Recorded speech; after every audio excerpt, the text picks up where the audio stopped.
Hello, good evening. എല്ലാ പ്രിയപ്പെട്ട പ്രേക്ഷകർക്കും പ്രൈം ടൈമിലേക്ക് സ്വാഗതം. ഇന്ന് ഈ മണ്ഡലകാലം തുടങ്ങാൻ പോവുകയാണ്. ഈ 17-ാം തീയതി വൃശ്ചികം 1 പതിനായിരക്കണക്കിന് ഒരുപക്ഷെ ലക്ഷക്കണക്കിന് അയ്യപ്പ ഭക്തന്മാർ ശബരിമലയിലേക്ക് എത്താൻ പോകുന്ന സമയമാണ്.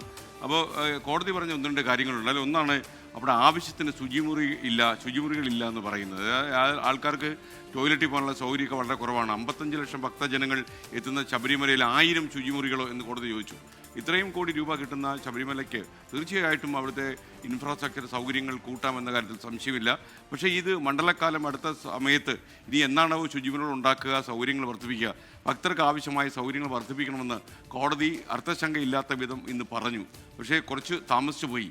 അപ്പോൾ ഇനി ഇപ്പോൾ ഒരുപാട് ശുചിമുറികൾ ഉണ്ടാക്കിയാൽ അടുത്ത തവണയെങ്കിലും ടെമ്പററി ആയിട്ട് വേണമെങ്കിൽ കുറച്ചുണ്ടാക്കാം. തീർച്ചയായിട്ടും ഈ മകരവിളക്കൊക്കെ വരുന്ന സമയത്ത് ഒരുപാട് ഭക്തർ ഈ മലമുടിയിൽ എത്താറുണ്ട്. അപ്പോൾ അവർക്ക് വേണ്ടിയെങ്കിലും താൽക്കാലികമായ ശുചിമുറികൾ ഉണ്ടാക്കാൻ പറ്റും. പക്ഷേ ആ ഭക്തന്മാർക്ക് പ്രത്യേകിച്ച് ഇപ്പോൾ കേരളത്തിൽ നിന്നല്ല, ഈ കൂടുതലും കേരളത്തിന് പുറത്ത് തമിഴ്നാട്, കർണാടക, ആന്ധ്ര ഇങ്ങനെയുള്ള സംസ്ഥാനങ്ങളിൽ നിന്നാണ്, തെലങ്കാന, കൂടുതൽ ആളുകൾ കേരളത്തിലേക്ക് ഈ ശബരിമലയിലേക്ക് വരുന്നത്. അപ്പോൾ ഭക്തജനങ്ങൾക്ക് ആവശ്യമായ ടോയ്ലറ്റ് സൗകര്യങ്ങളും മറ്റുള്ള സാധ്യതകളും ഒരുക്കണമെന്ന കോടതി പറഞ്ഞിരിക്കുന്ന കാര്യം അടിവരയിട്ട് നമ്മൾ മനസ്സിലാക്കണം. ഭക്തന്മാർക്ക് സൗകര്യങ്ങൾ മലമുടിയിൽ ഉണ്ടാകണം. പ്രൈം ടൈം ആരംഭിക്കുന്നു.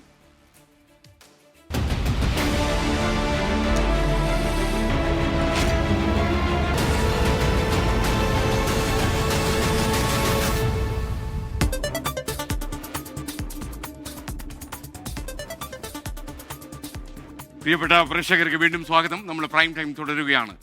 ഏറ്റവും പ്രധാനപ്പെട്ട വാർത്ത ഡൽഹിയിൽ നിന്ന് തന്നെയാണ്. ഈ സമയത്തും ഡൽഹി സ്ഫോടനത്തിലെ മുഖ്യപ്രതി ഡോക്ടർ ഉമർ നബിയുടെ പേരിൽ രജിസ്റ്റർ ചെയ്ത ചുവന്ന എക്കോ സ്പോർട്ട് കാർ കണ്ടെത്തിയെന്നുള്ളതാണ് ഇന്ന് വന്ന ഏറ്റവും പ്രധാനപ്പെട്ട വാർത്ത. ഡൽഹി പോലീസ് 5 സംഘങ്ങളായി തെരച്ചിൽ നടത്തിയാണ് ഈ കണ്ടുപിടിച്ചത്. അതേസമയം ഡൽഹിയിൽ വൻ ഭീകരാക്രമണത്തിന് ഫരീദാബാദിലെ ഈ സംഘം പദ്ധതിയിട്ടിരുന്നു എന്നുള്ള വിവരം നമ്മളെ നടുക്കുന്നു. റിപ്പബ്ലിക് ദിനത്തിലൊക്കെ ആയിരുന്നു അവരുടെ ലക്ഷ്യമെന്ന് അറിയുമ്പോൾ നമ്മൾ ഷോക്ക്ഡായി പോകുന്നു. എന്തോ വലിയൊരു അപകടത്തിൽ നമ്മൾ രക്ഷപ്പെട്ടതുപോലെ. ഊർജിത അന്വേഷണത്തിനൊടുവിലാണ് ഹരിയാനയിലെ ഖണ്ഡാവലിയിലെ ഫാം ഹൌസിന് സമീപത്തു നിന്ന് ഡൽഹി പോലീസ് കാർ കണ്ടെത്തിയത്. വടക്കുകിഴക്കൻ ഡൽഹിയിലെ ന്യൂ സീലംപൂരിലെ വിലാസത്തിലാണ് വാഹനം രജിസ്റ്റർ ചെയ്തിരുന്നത്. തിരച്ചിലിന് 5 പ്രത്യേക സംഘത്തെ ഡൽഹി പോലീസ് നിയോഗിച്ചിരുന്നു. ടോൾ പ്ലാസകളിൽ ഉൾപ്പെടെ കനത്ത പരിശോധന നടത്തുകയും ചെയ്തു. അതേസമയം അറസ്റ്റിലായ വനിതാ ഡോക്ടർ ഷഹീനിൽ നിന്ന് നിർണായക വിവരങ്ങൾ അന്വേഷണ സംഘത്തിന് ലഭിച്ചു. ഡൽഹിയിൽ ആക്രമണം നടത്താനുള്ള പദ്ധതികൾ ചർച്ച ചെയ്തത് ചാറ്റ് ആപ്പുകളിലൂടെയെന്ന് ഷഹീൻ വെളിപ്പെടുത്തി. റിപ്പബ്ലിക് ദിനത്തിലും ദീപാവലിക്കും ആക്രമണം നടത്തുകയായിരുന്നു ലക്ഷ്യം. ഡോക്ടർ ഉമർ നബി ഭീകരാക്രമണ പദ്ധതിയെക്കുറിച്ച് ചർച്ച ചെയ്തിരുന്നു. അൽഫല സർവകലാശാലയിലെ ചില ഡോക്ടേഴ്സിനെ സംബന്ധിച്ചും ചോദ്യം ചെയ്യലിൽ ഷഹീൻ നിർണായക വിവരങ്ങൾ നൽകിയെന്നാണ് സൂചന. ജനുവരിയിൽ ഡോക്ടർ മുസമ്മിലും ഡോക്ടർ ഉമറും ചെങ്കോട്ട പരിസരത്തെത്തിയിരുന്നു. മുസമ്മിലിന്റെ ഫോണിൽ നിന്നാണ് ഈ വിവരം ലഭിച്ചത്. വൈറ്റ് കോളർ ഭീകര സംഘത്തിന്റെ നേതാവ് ഉമർ നബി എന്നാണ് അന്വേഷണ ഏജൻസികൾ നൽകുന്ന സൂചന. 24 ഡൽഹി. ഡോക്ടർ ഉമറും കൂട്ടാളികളും ജോലി ചെയ്തിരുന്ന ഫരീദാബാദിലെ അൽഫല സർവകലാശാലയിൽ പോലീസ് ഇന്ന് പരിശോധന നടത്തി. ഇതുവരെ 70 പേരെയാണ് അവിടെ നിന്ന് പോലീസ് ചോദ്യം ചെയ്തത്. അതിനിടെ ഈ സംഘവുമായി ബന്ധമുണ്ടെന്ന സംശയത്തെ തുടർന്ന് സർവകലാശാല ക്യാമ്പസിലുള്ള പള്ളി ഇമാമിനെ പോലീസ് അറസ്റ്റ് ചെയ്തു. ഞാനിപ്പോൾ നിൽക്കുന്നത് ഹരിയാനയിലെ ഫരീദാബാദിലുള്ള ഫത്തേപൂർ തക എന്ന് പറയുന്ന ഒരു കൊച്ചു ഗ്രാമത്തിലാണ്. ഇവിടെയാണ് ഡോക്ടർ മുസമ്മിൽ 2 മാസം മുമ്പ് ഒരു വീട് വാടകയ്ക്കെടുത്ത് ആയുധശേഖരം നടത്തിയത്. ഈ ഗ്രാമം ഒരു കുഗ്രാമമാണ്. വളരെ സാധാരണ ആളുകൾ താമസിക്കുന്ന ഒരു കാർഷിക ഗ്രാമമാണ്. റോഡുകൾ പോലും നേരെ ചുവേ ഉണ്ടാക്കിയിട്ടില്ല. റോഡുകൾ ഇല്ല എന്ന് വേണമെങ്കിൽ പറയാം.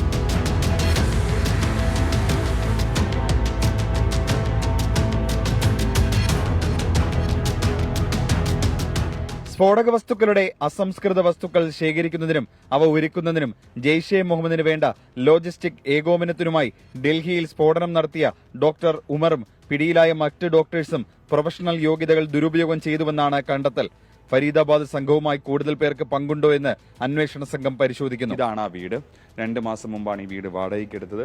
ഇതിനകത്ത് കയറുമ്പോൾ കുറെ വൈക്കോലിന്റെ അവശിഷ്ടങ്ങളൊക്കെ കാണാം. ചുറ്റുമൊന്ന് നടന്ന് നോക്കിയാൽ തന്നെ മനസ്സിലാവും. ഇവിടെ ആളുകളോട് ചോദിച്ചപ്പോൾ അവിടെ ആൾതാമസം ഉണ്ടായിരുന്നു. പക്ഷേ അവർക്ക് സംശയാസ്പദമായിട്ട് ഒന്നും തന്നെ തോന്നിയിട്ടില്ല. അവർ രാത്രി ഉറങ്ങും. രാത്രി ഇനി മറ്റാരെങ്കിലും ഒക്കെ വന്നു പോയിട്ടുണ്ടോ എന്ന് ഗ്രാമത്തിലുള്ളവർക്ക് അറിവില്ല എന്നാണ് പറഞ്ഞത്. സ്ഫോടനത്തിന് ഡോക്ടർ ഉമർ നബി ഉപയോഗിച്ച I-20 കാർ തിങ്കളാഴ്ച പുലർച്ചെ വരെ ക്യാമ്പസിനുള്ളിൽ പാർക്ക് ചെയ്തു. ചെങ്കോട്ട സ്ഫോടനവുമായി ബന്ധമില്ലെന്ന് അൽഫല സർവകലാശാലയും വിശദീകരിച്ചു. ജെയ്ഷെ മുഹമ്മദിന്റെ ഭീകര ശൃംഖലയെ പിന്തുണയ്ക്കുന്നതിൽ മെഡിക്കൽ പ്രൊഫഷണലുകൾ നിർണായക പങ്ക് വഹിച്ചിരുന്നതായാണ് അന്വേഷണ സംഘത്തിന്റെ കണ്ടെത്തൽ. ഇവരെ കൂടാതെ മറ്റാർക്കെങ്കിലും പങ്കുണ്ടോ എന്നും അന്വേഷണം പൂർത്തിയാകുമ്പോൾ വ്യക്തമാകും. ഫരീദാബാദിൽ നിന്നും മോഹൻകുമാറിനൊപ്പം അജീഷ് ജയകുമാർ, 24. ഡൽഹിയിൽ ചെങ്കോട്ടയ്ക്ക് സമീപമുണ്ടായ സ്ഫോടനത്തിന്റെ പശ്ചാത്തലത്തിൽ പ്രധാനമന്ത്രിയുടെ അധ്യക്ഷതയിൽ ഇപ്പോൾ നടന്ന യോഗം അവസാനിച്ചു എന്നാണ് ഡൽഹി ബ്യൂറോ പറയുന്നത്. സുരക്ഷാ കാര്യങ്ങൾക്കുള്ള കേന്ദ്ര മന്ത്രിസഭാ സമിതി യോഗമാണ് ഇപ്പോൾ ജസ്റ്റ് മുമ്പ് അവസാനിച്ചത്. ബൽറാം നൻഗാണി ഇപ്പോൾ പ്രധാനമന്ത്രി വീടിന് മുന്നിലാണുള്ളത്. ബൽറാം തത്സമയം ചേരുകയാണ്. ബൽറാം, ഈ യോഗം അവസാനിച്ചിട്ട് കുറച്ചു നേരമായല്ലോ, എന്തെങ്കിലും തീരുമാനം പുറത്തറിഞ്ഞിട്ടുണ്ടോ?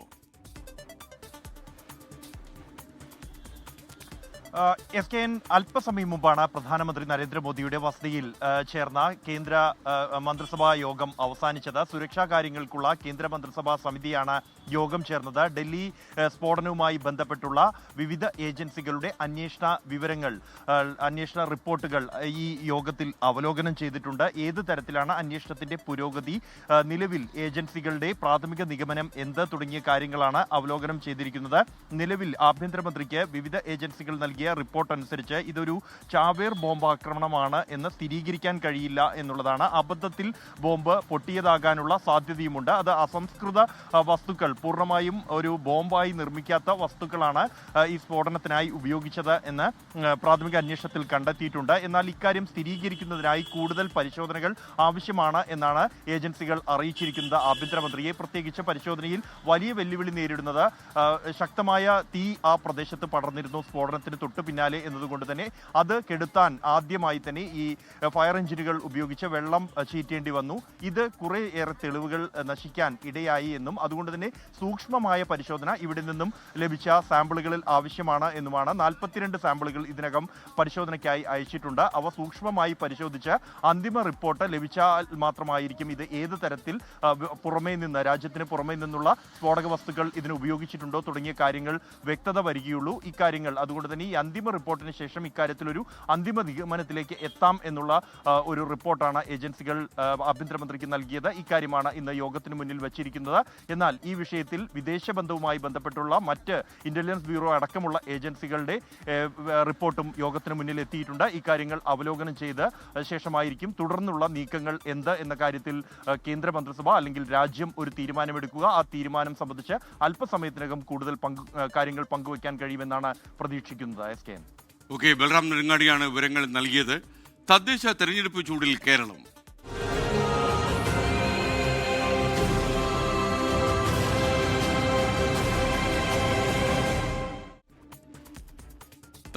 തദ്ദേശ തെരഞ്ഞെടുപ്പിൽ കൊച്ചി കോർപ്പറേഷനിലെ സീറ്റ് തർക്കം പരിഹരിക്കാൻ യോഗം വിളിച്ചു NDA. വെള്ളിയാഴ്ച കൊച്ചിയിൽ നടക്കുന്ന യോഗത്തിൽ BJP സംസ്ഥാന അധ്യക്ഷൻ രാജീവ് ചന്ദ്രശേഖറും പങ്കെടുക്കും. യോഗത്തിൽ തീരുമാനമായില്ലെങ്കിൽ ഒറ്റയ്ക്ക് മത്സരിക്കാനാണ് BDJSന്റെ നീക്കം. 24 പ്രൈം ടൈം ബ്രേക്കിംഗ് ന്യൂസുമായി ബിപിൻ സി വിജയൻ കൊച്ചിയിൽ നിന്ന് ചേരുകയാണ്. ബിപിൻ, പ്രൈം ടൈമിലേക്ക് സ്വാഗതം. പറയൂ, യഥാർത്ഥത്തിൽ ഇതിൽ കർക്കശമായ ഒരു തീരുമാനത്തിൽ ഈ BDJS മുന്നോട്ട് പോവുകയാണോ അതോ BJP വരട്ടുക എന്ന ലക്ഷ്യമാണോ അവരുടെ മനസ്സിലുള്ളത്? Yes, good evening SKN. പറഞ്ഞതുപോലെ തന്നെ ഒരു പൊട്ടിത്തെറിയുടെ വക്കിലേക്ക് NDAയിൽ എത്തി നിൽക്കുന്നു ഈ തദ്ദേശ തെരഞ്ഞെടുപ്പ് ഇപ്പോൾ ഈ പ്രഖ്യാപിച്ച ഈ വേളയിൽ എന്നുള്ളതാണ് നമുക്ക് മനസ്സിലാക്കാൻ കഴിയുന്നത്. അതിൽ ഏറ്റവും പ്രധാനമായിട്ടുള്ളത് ഇപ്പോൾ പല വിധത്തിൽ BJPയിലും BDJSന്റെ ഉള്ളിലും ഒരു ഭിന്നതയുണ്ട് എന്നുള്ള വാർത്തകളൊക്കെ വരുമ്പോൾ അത് തള്ളുകയായിരുന്നു നേതൃത്വം. പക്ഷേ ഇന്നത് പരസ്യമായി തന്നെ പുറത്തു വന്നു. അത് NDAയുടെ സ്ഥാനാർത്ഥി പട്ടിക അതിന്ന് പ്രഖ്യാപിക്കുന്ന കൊച്ചി കോർപ്പറേഷനിലെ പ്രഖ്യാപിക്കുന്ന വേളയിൽ BDJS അതിൽ നിന്ന് വിട്ടുനിന്നു. BJPയുടെ നേതാക്കൾ മാത്രമാണ് ഇന്ന് ആ പ്രഖ്യാപന വേളയിൽ പങ്കെടുത്തത്. അതിന് പുറമെ തന്നെ ഇപ്പോൾ ആലപ്പുഴയിൽ കോട്ടയത്തും ഒക്കെ തന്നെ NDAയിൽ BJPയും BDJSും തമ്മിൽ സീറ്റ് ധാരണയായിട്ടില്ല. അതിൽ തർക്കം രൂക്ഷമായി തന്നെ തുടരുകയാണ്. ഇപ്പോൾ കൊച്ചി കോർപ്പറേഷന്റെ കാര്യം മാത്രം എടുക്കുകയാണെങ്കിൽ കഴിഞ്ഞ തവണ BDJS 18 സീറ്റിലാണ് മത്സരിച്ചത്. ഇപ്രാവശ്യം അവർ 6 സീറ്റാണ് ആവശ്യപ്പെടുന്നത്. ഈ 6 എണ്ണത്തിൽ തന്നെ ഒരു 2-ൽ കൂടുതൽ കൊടുക്കാൻ കഴിയില്ല എന്നുള്ള നിലപാടാണ് BJP നേതൃത്വത്തിനും ഉള്ളത്. ഇതിലാണ് ഇപ്പോഴും ഒരു സമവായത്തിൽ എത്താൻ കഴിയാതിരിക്കുന്നത്. അതുകൊണ്ട് തന്നെ അത് ഇപ്പോൾ മറ്റന്നാൾ യോഗം യോഗം വിളിച്ചിരിക്കുകയാണ് കൊച്ചിയിൽ. കേരളത്തിൽ മൊത്തം ഉള്ള NDAയിൽ BDJS-ഉം BJP-യും തമ്മിലുള്ള ഒരു ഭിന്നത പരിഹരിക്കുക എന്നുള്ളതാണ് അതുകൊണ്ട് ലക്ഷ്യമിടുന്നത്. ഏകദേശം 700ഓളം സീറ്റുകൾ വേണമെന്നുള്ള ഒരു ആവശ്യമാണ് BDJS മുന്നോട്ട് വെക്കുന്നത്. വിജയൻ, ഇപ്പോൾ വാർത്താവിതരണ പ്രക്ഷേപണ വകുപ്പ് മന്ത്രി നമ്മുടെ റെയിൽവേ മിനിസ്റ്റർ കൂടിയായ അശ്വിനി വൈഷ്ണവ് മാധ്യമങ്ങളെ കാണുന്നു. പ്രധാനമന്ത്രിയുടെ യോഗത്തിന് ശേഷമാണ് അശ്വിനി വൈഷ്ണവ് മാധ്യമങ്ങളെ കാണുന്നത്. So that the perpetrators, their collaborators and their sponsors are identified and brought to justice without delay. The situation continues to be closely monitored at the highest levels of the government. The cabinet reaffirms the government's steadfast resolve to safeguard the lives and well-being of all Indians, consistent with its enduring commitment to national security and the safety of every citizen. इसका हिंदी प्रारूप भी आपके साथ share किया जाएगा और बाकी दूसरे फैसलों पे आता हूं मैं. आप सबको व्हाट्सएप कर सबको जल्दी ക്യാബിനറ്റ് സുരക്ഷാ സമിതിയുടെ യോഗത്തിന് ശേഷം വാർത്താവിതരണ പ്രക്ഷേപണ വകുപ്പ് മന്ത്രി അശ്വിനി വൈഷ്ണവ് മാധ്യമങ്ങളെ കാണുകയായിരുന്നു. എല്ലാ സുരക്ഷാ ക്രമീകരണങ്ങളും എടുത്തിട്ടുണ്ട്, എല്ലാ നടപടികളും എടുത്തിട്ടുണ്ടെന്നാണ് അദ്ദേഹം പറഞ്ഞത്. बहुत ही कॉम्प्रिहेंसिव मिशन है, इसके डिटेल में मैं जाऊंगा. दूसरा, क्रेडिट गारंटी स्कीम एक्सपोर्टर्स के लिए आज की जो परिस्थितियां हैं उन परिस्थितियों में क्रेडिटर्स हमारे एक्सपोर्टर्स को कैसे सपोर्ट करें उसके लिए क्रेडिट गारंटी स्कीम. എന്തായാലും എത്രയും പെട്ടെന്ന് തന്നെ ഈ കുറ്റവാളികളെ കണ്ടെത്താൻ കഴിഞ്ഞു എന്നാണ് അശ്വിനി വൈഷ്ണവ് വാർത്താ സമ്മേളനത്തിൽ പറഞ്ഞത്. മറ്റൊരു വാർത്തയിലേക്ക്. തദ്ദേശ തെരഞ്ഞെടുപ്പിൽ പാലക്കാട് മണ്ണാർക്കാട് നഗരസഭയിൽ മുന്നണികളുടെ സ്ഥാനാർത്ഥി നിർണ്ണയം പ്രതിസന്ധിയിലായി. UDF-ൽ സീറ്റ് വിഭജനം പൂർത്തിയായെങ്കിലും തർക്കത്തെ തുടർന്ന് കോൺഗ്രസിന് സ്ഥാനാർത്ഥികളെ പ്രഖ്യാപിക്കാൻ കഴിഞ്ഞിട്ടില്ല. ഇടതുമുന്നണിയിൽ സീറ്റ് ആവശ്യപ്പെട്ട് ജനതാദളും INL-ഉം രംഗത്ത് വന്നു. PK ശശിയുടെ മൗന അനുവാദത്തോടെ വിമതർ മത്സരത്തിറങ്ങിയതോടെ CPI-യും പരിങ്ങലായിട്ടുണ്ട്. 24 പ്രൈം ടൈം ബ്രേക്കിംഗ് ന്യൂസുമായി ഗോകുൽ K. വേണുഗോപാൽ പാലക്കാട് നിന്ന് ചേരുന്നു. ഗോകുൽ, പറയൂ. SKN കഴിഞ്ഞ തവണ UDF ആണ് മണ്ണാർക്കാട് നഗരസഭ ഭരിച്ചിട്ടുള്ളത്. 29 വാർഡുകളാണ് കഴിഞ്ഞ തവണ മണ്ണാർക്കാട് നഗരസഭയിൽ ഉണ്ടായിരുന്നത്. ഇത്തവണ കോടതിപ്പടി വാർഡുകൾ ചേർന്ന് 30 വാർഡുകൾ ആയിട്ടുണ്ട്. എന്നാൽ UDF-ൽ ഈ സീറ്റ് വിഭജനം സംബന്ധിച്ച ചർച്ചകൾ പൂർത്തിയായിട്ടുണ്ടെങ്കിലും കോൺഗ്രസിന് സ്ഥാനാർത്ഥികളെ പ്രഖ്യാപിക്കാൻ സാധിക്കാത്തത് തിരിച്ചടിയാവുന്നുണ്ട്. കോൺഗ്രസിലെ അകത്തെ തമ്മിലടി മൂലമാണ് ഇത്തരത്തിൽ സ്ഥാനാർത്ഥികളെ പ്രഖ്യാപിക്കാൻ സാധിക്കാത്ത ഒരു സാഹചര്യമുള്ളത്. 30 വാർഡുകളിൽ 17 മുസ്ലിം ലീഗ്, 11 കോൺഗ്രസ്, 2 മറ്റ് ഘടകകക്ഷികൾ കേരള കോൺഗ്രസ് ജോസഫും RSP മത്സരിക്കുമെന്നാണ് അറിയാൻ സാധിക്കുന്നത്. 17 മുസ്ലിം ലീഗ് സ്ഥാനാർത്ഥികളെ കണ്ടെത്താൻ സാധിച്ചിട്ടുണ്ടെങ്കിലും ഈ 11 കോൺഗ്രസ് മത്സരിക്കുന്ന 11 ആരെ മത്സരിപ്പിക്കുമെന്ന കാര്യത്തിൽ ഒരു സമവായത്തിലെത്താൻ കോൺഗ്രസിന് സാധിക്കാത്തൊരു സാഹചര്യമുണ്ട്. LDF-ലും കാര്യങ്ങൾ വിഭിന്നമൊന്നുമല്ല. ഈ സീറ്റ് വിഭജനത്തെ സംബന്ധിച്ച് ചർച്ചകളൊക്കെ പൂർത്തിയായി കഴിഞ്ഞു. 26 സീറ്റിൽ CPM മത്സരിക്കുമെന്നാണ് അറിയുന്നത്. 2 സീറ്റിൽ CPI മത്സരിക്കുന്നു. 1 സീറ്റ് NCPക്ക് 3 സീറ്റിൽ CPI മത്സരിക്കുന്നു. 1 സീറ്റ് NCPക്ക് വിട്ടുകൊടുക്കാൻ ധാരണയായിട്ടുണ്ട്. അതേസമയം തന്നെ ജനതാദളും INL-ഉം സീറ്റ് വേണമെന്ന ആവശ്യവുമായി മുന്നോട്ടേക്ക് വന്നത് LDF-ന് തിരിച്ചടിയാവുന്ന ഒരു സാഹചര്യമാണുള്ളത്. അതോടൊപ്പം തന്നെ PK ശശിയുടെ മൗനാനുവാദത്തോടുകൂടി 10 സീറ്റിൽ മത്സരിക്കുമെന്നാണ് PK ശശി വിഭാഗത്തിൽപ്പെട്ട ആളുകൾ അറിയാൻ സാധിച്ചിട്ടുള്ളത്. അതിൽ 6 പേരുടെ പേര് വിവരങ്ങൾ ഇപ്പോൾ പുറത്തു വന്നിട്ടുണ്ട്. വാർഡ് 2 കളർമുണ്ടയിൽ ഗഫൂർ നമ്പിയൻ, വാർഡ് 11 വടക്കുമണ്ണിൽ ഹരിപ്രസാദ്, വാർഡ് 18 പാറപ്പുറം ഷഹന കല്ലടി തുടങ്ങി 6ഓളം സ്ഥലങ്ങളിൽ സ്ഥാനാർത്ഥികളെ പ്രഖ്യാപിച്ചിട്ടുമുണ്ട്. ഈ പറഞ്ഞതുപോലെ BJPക്കും സ്വാധീനമുള്ള ഒരു നഗരസഭ തന്നെയാണ് ഈ നഗരസഭ. കഴിഞ്ഞ തവണ 3 സീറ്റുകളിൽ BJPക്ക് വിജയിക്കാൻ സാധിച്ചിരുന്നു. പക്ഷേ ഇത്തരത്തിൽ സ്ഥാനാർത്ഥി പ്രഖ്യാപനം നടത്താൻ സാധിക്കാത്തത് കല്ലുകടിയാവുന്നുണ്ട്. അതിനാൽ തന്നെ ഈ 3 മുന്നണിയിലും പ്രതിസന്ധി തുടരുകയാണ് SKN. Okay, Gokul K. വേണുഗോപാലാണ് വിവരങ്ങൾ നൽകിയത്. അലി അക്ബർ പറഞ്ഞിട്ടുള്ള ഒരു കമന്റ് ഞാൻ വായിക്കാം. എനിക്ക് മനസ്സിലായില്ലത്. SKN താങ്കളെ കാണുമ്പോൾ മിക്കവാറും ആൾക്കാർ ചിരിക്കുന്നുണ്ട്. ഇപ്പോൾ ഈ ഇലക്ഷൻ കാലത്ത് പ്രത്യേക ചിരി SKN മനസ്സിലായിട്ടുണ്ട്. എനിക്ക് മനസ്സിലായിട്ടില്ല. ഞാൻ ആ ഇലക്ഷൻ പ്രമാണിച്ചുള്ള സ്പെഷ്യൽ ചിരിയാണ് ജനങ്ങൾ ചിരിക്കുന്നതെന്ന് എനിക്കൊരിക്കലും മനസ്സിലായിട്ടില്ല. താങ്കൾ എന്താ ഉദ്ദേശിച്ചെന്ന് പറഞ്ഞാൽ കുറച്ചുകൂടി എളുപ്പമായി. തദ്ദേശ തെരഞ്ഞെടുപ്പിൽ കണ്ണൂർ ജില്ലാ പഞ്ചായത്തിൽ പുതുമുഖങ്ങളെ കളത്തിലിറക്കി CPM. മുൻ ജില്ലാ പഞ്ചായത്ത് പ്രസിഡന്റ് PP ദിവ്യയ്ക്ക് സീറ്റ് കൊടുത്തിട്ടില്ല. SFI മുൻ സംസ്ഥാന പ്രസിഡന്റ് K. അനുശ്രീ പക്ഷെ മത്സരിക്കും. ജില്ലാ പഞ്ചായത്തിലേക്കുള്ള ആദ്യഘട്ട സ്ഥാനാർത്ഥികളെ BJPയും പ്രഖ്യാപിച്ചു. കണ്ണൂരിൽ നിന്ന് റിപ്പോർട്ട്. കണ്ണൂർ ADM ആയിരുന്ന നവീൻ ബാബുവിന്റെ ആത്മഹത്യയിൽ ആരോപണ വിധേയയായ PP ദിവ്യയ്ക്ക് ഇത്തവണ CPIM സീറ്റ് നൽകിയില്ല. ഇത്തവണ PV പവിത്രനാണ് കല്യാശ്ശേരി ഡിവിഷനിൽ CPIM സ്ഥാനാർത്ഥി. SFI മുൻ സംസ്ഥാന പ്രസിഡന്റ് K. അനുശ്രീ പിണറായി ഡിവിഷനിൽ നിന്ന് മത്സരിക്കും. CPM-ന്റെ 16 സ്ഥാനാർത്ഥികളിൽ 15 പേരും പുതുമുഖങ്ങളാണ്. കരിവള്ളൂർ AV ലേജു ഇപ്പോൾ കരിവള്ളൂർ ഗ്രാമപഞ്ചായത്തിൻ്റെ പ്രസിഡന്റാണ്. മാതമംഗലം രജനി മോഹൻ പയ്യന്നൂർ ബ്ലോക്ക് പഞ്ചായത്ത് വികസന സ്റ്റാൻഡിംഗ് കമ്മിറ്റി ചെയർപേഴ്സണാണ്. ജില്ലാ പഞ്ചായത്തിലെ BJP സ്ഥാനാർത്ഥികളെയും ഇന്ന് പ്രഖ്യാപിച്ചു. ആദ്യഘട്ടമായി 42 സ്ഥാനാർത്ഥികളെയാണ് പ്രഖ്യാപിച്ചിട്ടുള്ളത്. Division 1 Palliyamoola IT Vijisha, Kokkemppara P Mahesh. UDFൽ ഇപ്പോഴും വാർഡ് വിഭജനവുമായി ബന്ധപ്പെട്ട ചർച്ചകൾ പുരോഗമിക്കുകയാണ്. നാളെ സ്ഥാനാർത്ഥികളെ പ്രഖ്യാപിക്കാനാണ് സാധ്യത. 24 കണ്ണൂർ. ഇപ്പം മുമ്പ് വാർത്താലേഖകരെ കണ്ട അശ്വിനി വൈഷ്ണവ് അറിയിച്ച കാര്യം ബൽറാം ധൻഗാഡി ഡൽഹിയിൽ നിന്ന് റിപ്പോർട്ട് ചെയ്യുന്നുണ്ട്. ചെങ്കോട്ടയിൽ ഉണ്ടായത് ഭീകരവാദി ആക്രമണമെന്ന് കേന്ദ്ര സർക്കാർ സ്ഥിരീകരിച്ചിരിക്കുന്നു. വാർത്താവിതരണ പ്രക്ഷേപണ വകുപ്പ് മന്ത്രി, റെയിൽവേ മന്ത്രി കൂടിയാണ് അദ്ദേഹം. അശ്വിനി വൈഷ്ണവാണ് വാർത്താ സമ്മേളനത്തിൽ വാർത്താലേഖകരെ അഭിമുഖീകരിച്ചത്. സംഭവത്തെ കേന്ദ്രമന്ത്രിസഭ പ്രമേയം വഴി അപലപിച്ചുവെന്നും അദ്ദേഹം പറഞ്ഞു. സ്ഫോടനത്തിന് പിന്നിൽ രാജ്യവിരുദ്ധ ശക്തികളുണ്ടെന്നും അശ്വിനി വൈഷ്ണവ് വ്യക്തമാക്കി. കോഴിക്കോട്ട് CPM സ്ഥാനാർത്ഥി പ്രഖ്യാപനം നാളെയാണ്. കോർപ്പറേഷനിൽ മുൻ ഡെപ്യൂട്ടി കളക്ടർ K അനിതാകുമാരിയെ സ്ഥാനാർത്ഥിയാക്കും. നിലവിലെ ഡെപ്യൂട്ടി മേയർ CP മുസാഫിർ അഹമ്മദാകും മേയർ സ്ഥാനാർത്ഥി. ജില്ലാ സെക്രട്ടറി അംഗം KK ദിനേശൻ ജില്ലാ പഞ്ചായത്തിലേക്ക് മത്സരിക്കും എന്നാണ് അറിയുന്നത്. CPIM ഇക്കുറി കോഴിക്കോട് കോർപ്പറേഷനിൽ ഒരു പുതിയ പരീക്ഷണം നടത്തുകയാണ്. മുൻ ഡെപ്യൂട്ടി കളക്ടർ CPMന്റെ സ്ഥാനാർത്ഥിയാകുന്നു. CPIM ജില്ലാ സെക്രട്ടേറിയറ്റ് യോഗത്തിലാണ് തീരുമാനം. മുൻ ഡെപ്യൂട്ടി കളക്ടർ K അനിതാകുമാരിയെ കോർപ്പറേഷനിൽ അംഗത്തിനിറക്കുന്നത് മാത്തോട്ടം ഡിവിഷനിലാണ്. ദുരന്ത പ്രളയകാലങ്ങളിൽ ഡിസാസ്റ്റർ മാനേജ്മെന്റിന്റെ ചുമതല വഹിച്ച K അനിതാകുമാരിക്ക് പൊതു സ്വീകാര്യതയുണ്ടെന്നത് കണക്കിലെടുത്താണ് CPIMന്റെ ഈ പുതിയ നീക്കം. ജില്ലാ സെക്രട്ടേറിയറ്റ് അംഗങ്ങളിൽ 2 പേരെ മത്സരിപ്പിക്കാനും CPIM തീരുമാനമെടുത്തിട്ടുണ്ട്. നിലവിൽ ഡെപ്യൂട്ടി മേയറായ സെക്രട്ടേറിയറ്റ് അംഗം CP മുസാഫിർ കോർപ്പറേഷനിൽ വീണ്ടും മത്സരിക്കും.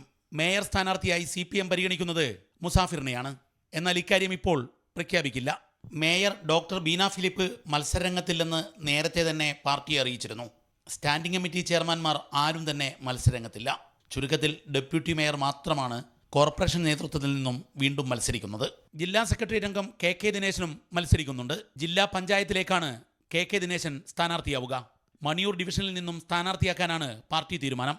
നാളെ കാലത്ത് CPIM ജില്ലാ സെക്രട്ടേറിയറ്റ് യോഗം വീണ്ടും ചേർന്ന് സ്ഥാനാർത്ഥി പട്ടികയ്ക്ക് അന്തിമ അംഗീകാരം നൽകും. കേന്ദ്ര കമ്മിറ്റി അംഗം എളമരം കരീമും സംസ്ഥാന സെക്രട്ടേറിയറ്റ് അംഗം മുഹമ്മദ് റിയാസും നാളത്തെ സെക്രട്ടേറിയറ്റ് യോഗത്തിൽ പങ്കെടുക്കുന്നുണ്ട്. നാളെ വൈകിട്ട് 4 മണിക്കാണ് CPIM സ്ഥാനാർത്ഥി പ്രഖ്യാപനം നടത്തുക. ദീപക് ധർമ്മടം, 24 കോഴിക്കോട്. എനിക്ക് മനസ്സിലാകാത്ത കാര്യം ഷാഫി കൊമ്മേറി പറഞ്ഞു തരുന്നു. അദ്ദേഹം പറയുന്നത് വോട്ട് കിട്ടാനുള്ള പ്രത്യേക ചിരിയാണ് സ്കെയിൻ. അതാണ് അലി അക്ബർ ഉദ്ദേശിച്ചതെന്നാണ് പറഞ്ഞത്. ഇപ്പോൾ മനസ്സിലായി. തെരഞ്ഞെടുപ്പ് കാലത്ത് ഒരു പ്രത്യേക ചിരി വരുത്തി ചേർത്ത ഒരു ചിരിയുമായിട്ട് നേതാക്കന്മാർ നടക്കും. എൻ്റെ ഒരു നിരീക്ഷണത്തിൽ മിക്ക ഈ പൊതുപ്രവർത്തകരും രാഷ്ട്രീയ നേതാക്കന്മാരും ഒക്കെ ജനങ്ങളെ കണ്ട ചിരിച്ച് കടന്നു പോകുന്നവരാണ്. കാരണം അവർക്കറിയാം ഒരു 5 കൊല്ലം കഴിയും വീണ്ടും ഇതേ ആളുകളെ നമുക്ക് സമീപിക്കേണ്ടി വരും. മിക്കവാറും ആളുകളൊക്കെ തന്നെ ചിരിച്ചൊക്കെയാണ് പോകുന്നത്. അതേസമയം ചില ആളുകളെ കണ്ടു കഴിഞ്ഞാൽ അവരുടെ നമ്മൾ 50 രൂപ വാങ്ങിച്ചിട്ട് തിരിച്ചു കൊടുത്തില്ല എന്ന് തോന്നുന്നു അവരുടെ മുഖം കണ്ട. അങ്ങനെ പോകുന്ന ആളുകളും ഉണ്ട്. മറ്റൊരു വാർത്തയിലേക്ക്. RJDക്ക് LDFിൽ അർഹിക്കുന്ന പരിഗണന ലഭിക്കുന്നില്ലെന്ന അതൃപ്തി പരസ്യമാക്കി MP ശ്രേയാംസ് കുമാർ. JDS ലഭിക്കുന്ന പരിഗണന പോലും RJDക്ക് കിട്ടുന്നില്ല. കോഴിക്കോട് കോർപ്പറേഷൻ സീറ്റ് വിഭജനത്തിൽ സമവായത്തിൽ എത്തിയിട്ടില്ലെന്നും MP ശ്രേയാംസ് കുമാർ തുറന്നു പറഞ്ഞു. നേതാക്കളുടെയും പ്രവർത്തകരുടെയും അഭിപ്രായം എന്ന മട്ടിലാണ് വേണ്ട പരിഗണന കിട്ടുന്നില്ല എന്ന പരാതി ശ്രേയാംസ് കുമാർ പരസ്യമാക്കിയത്.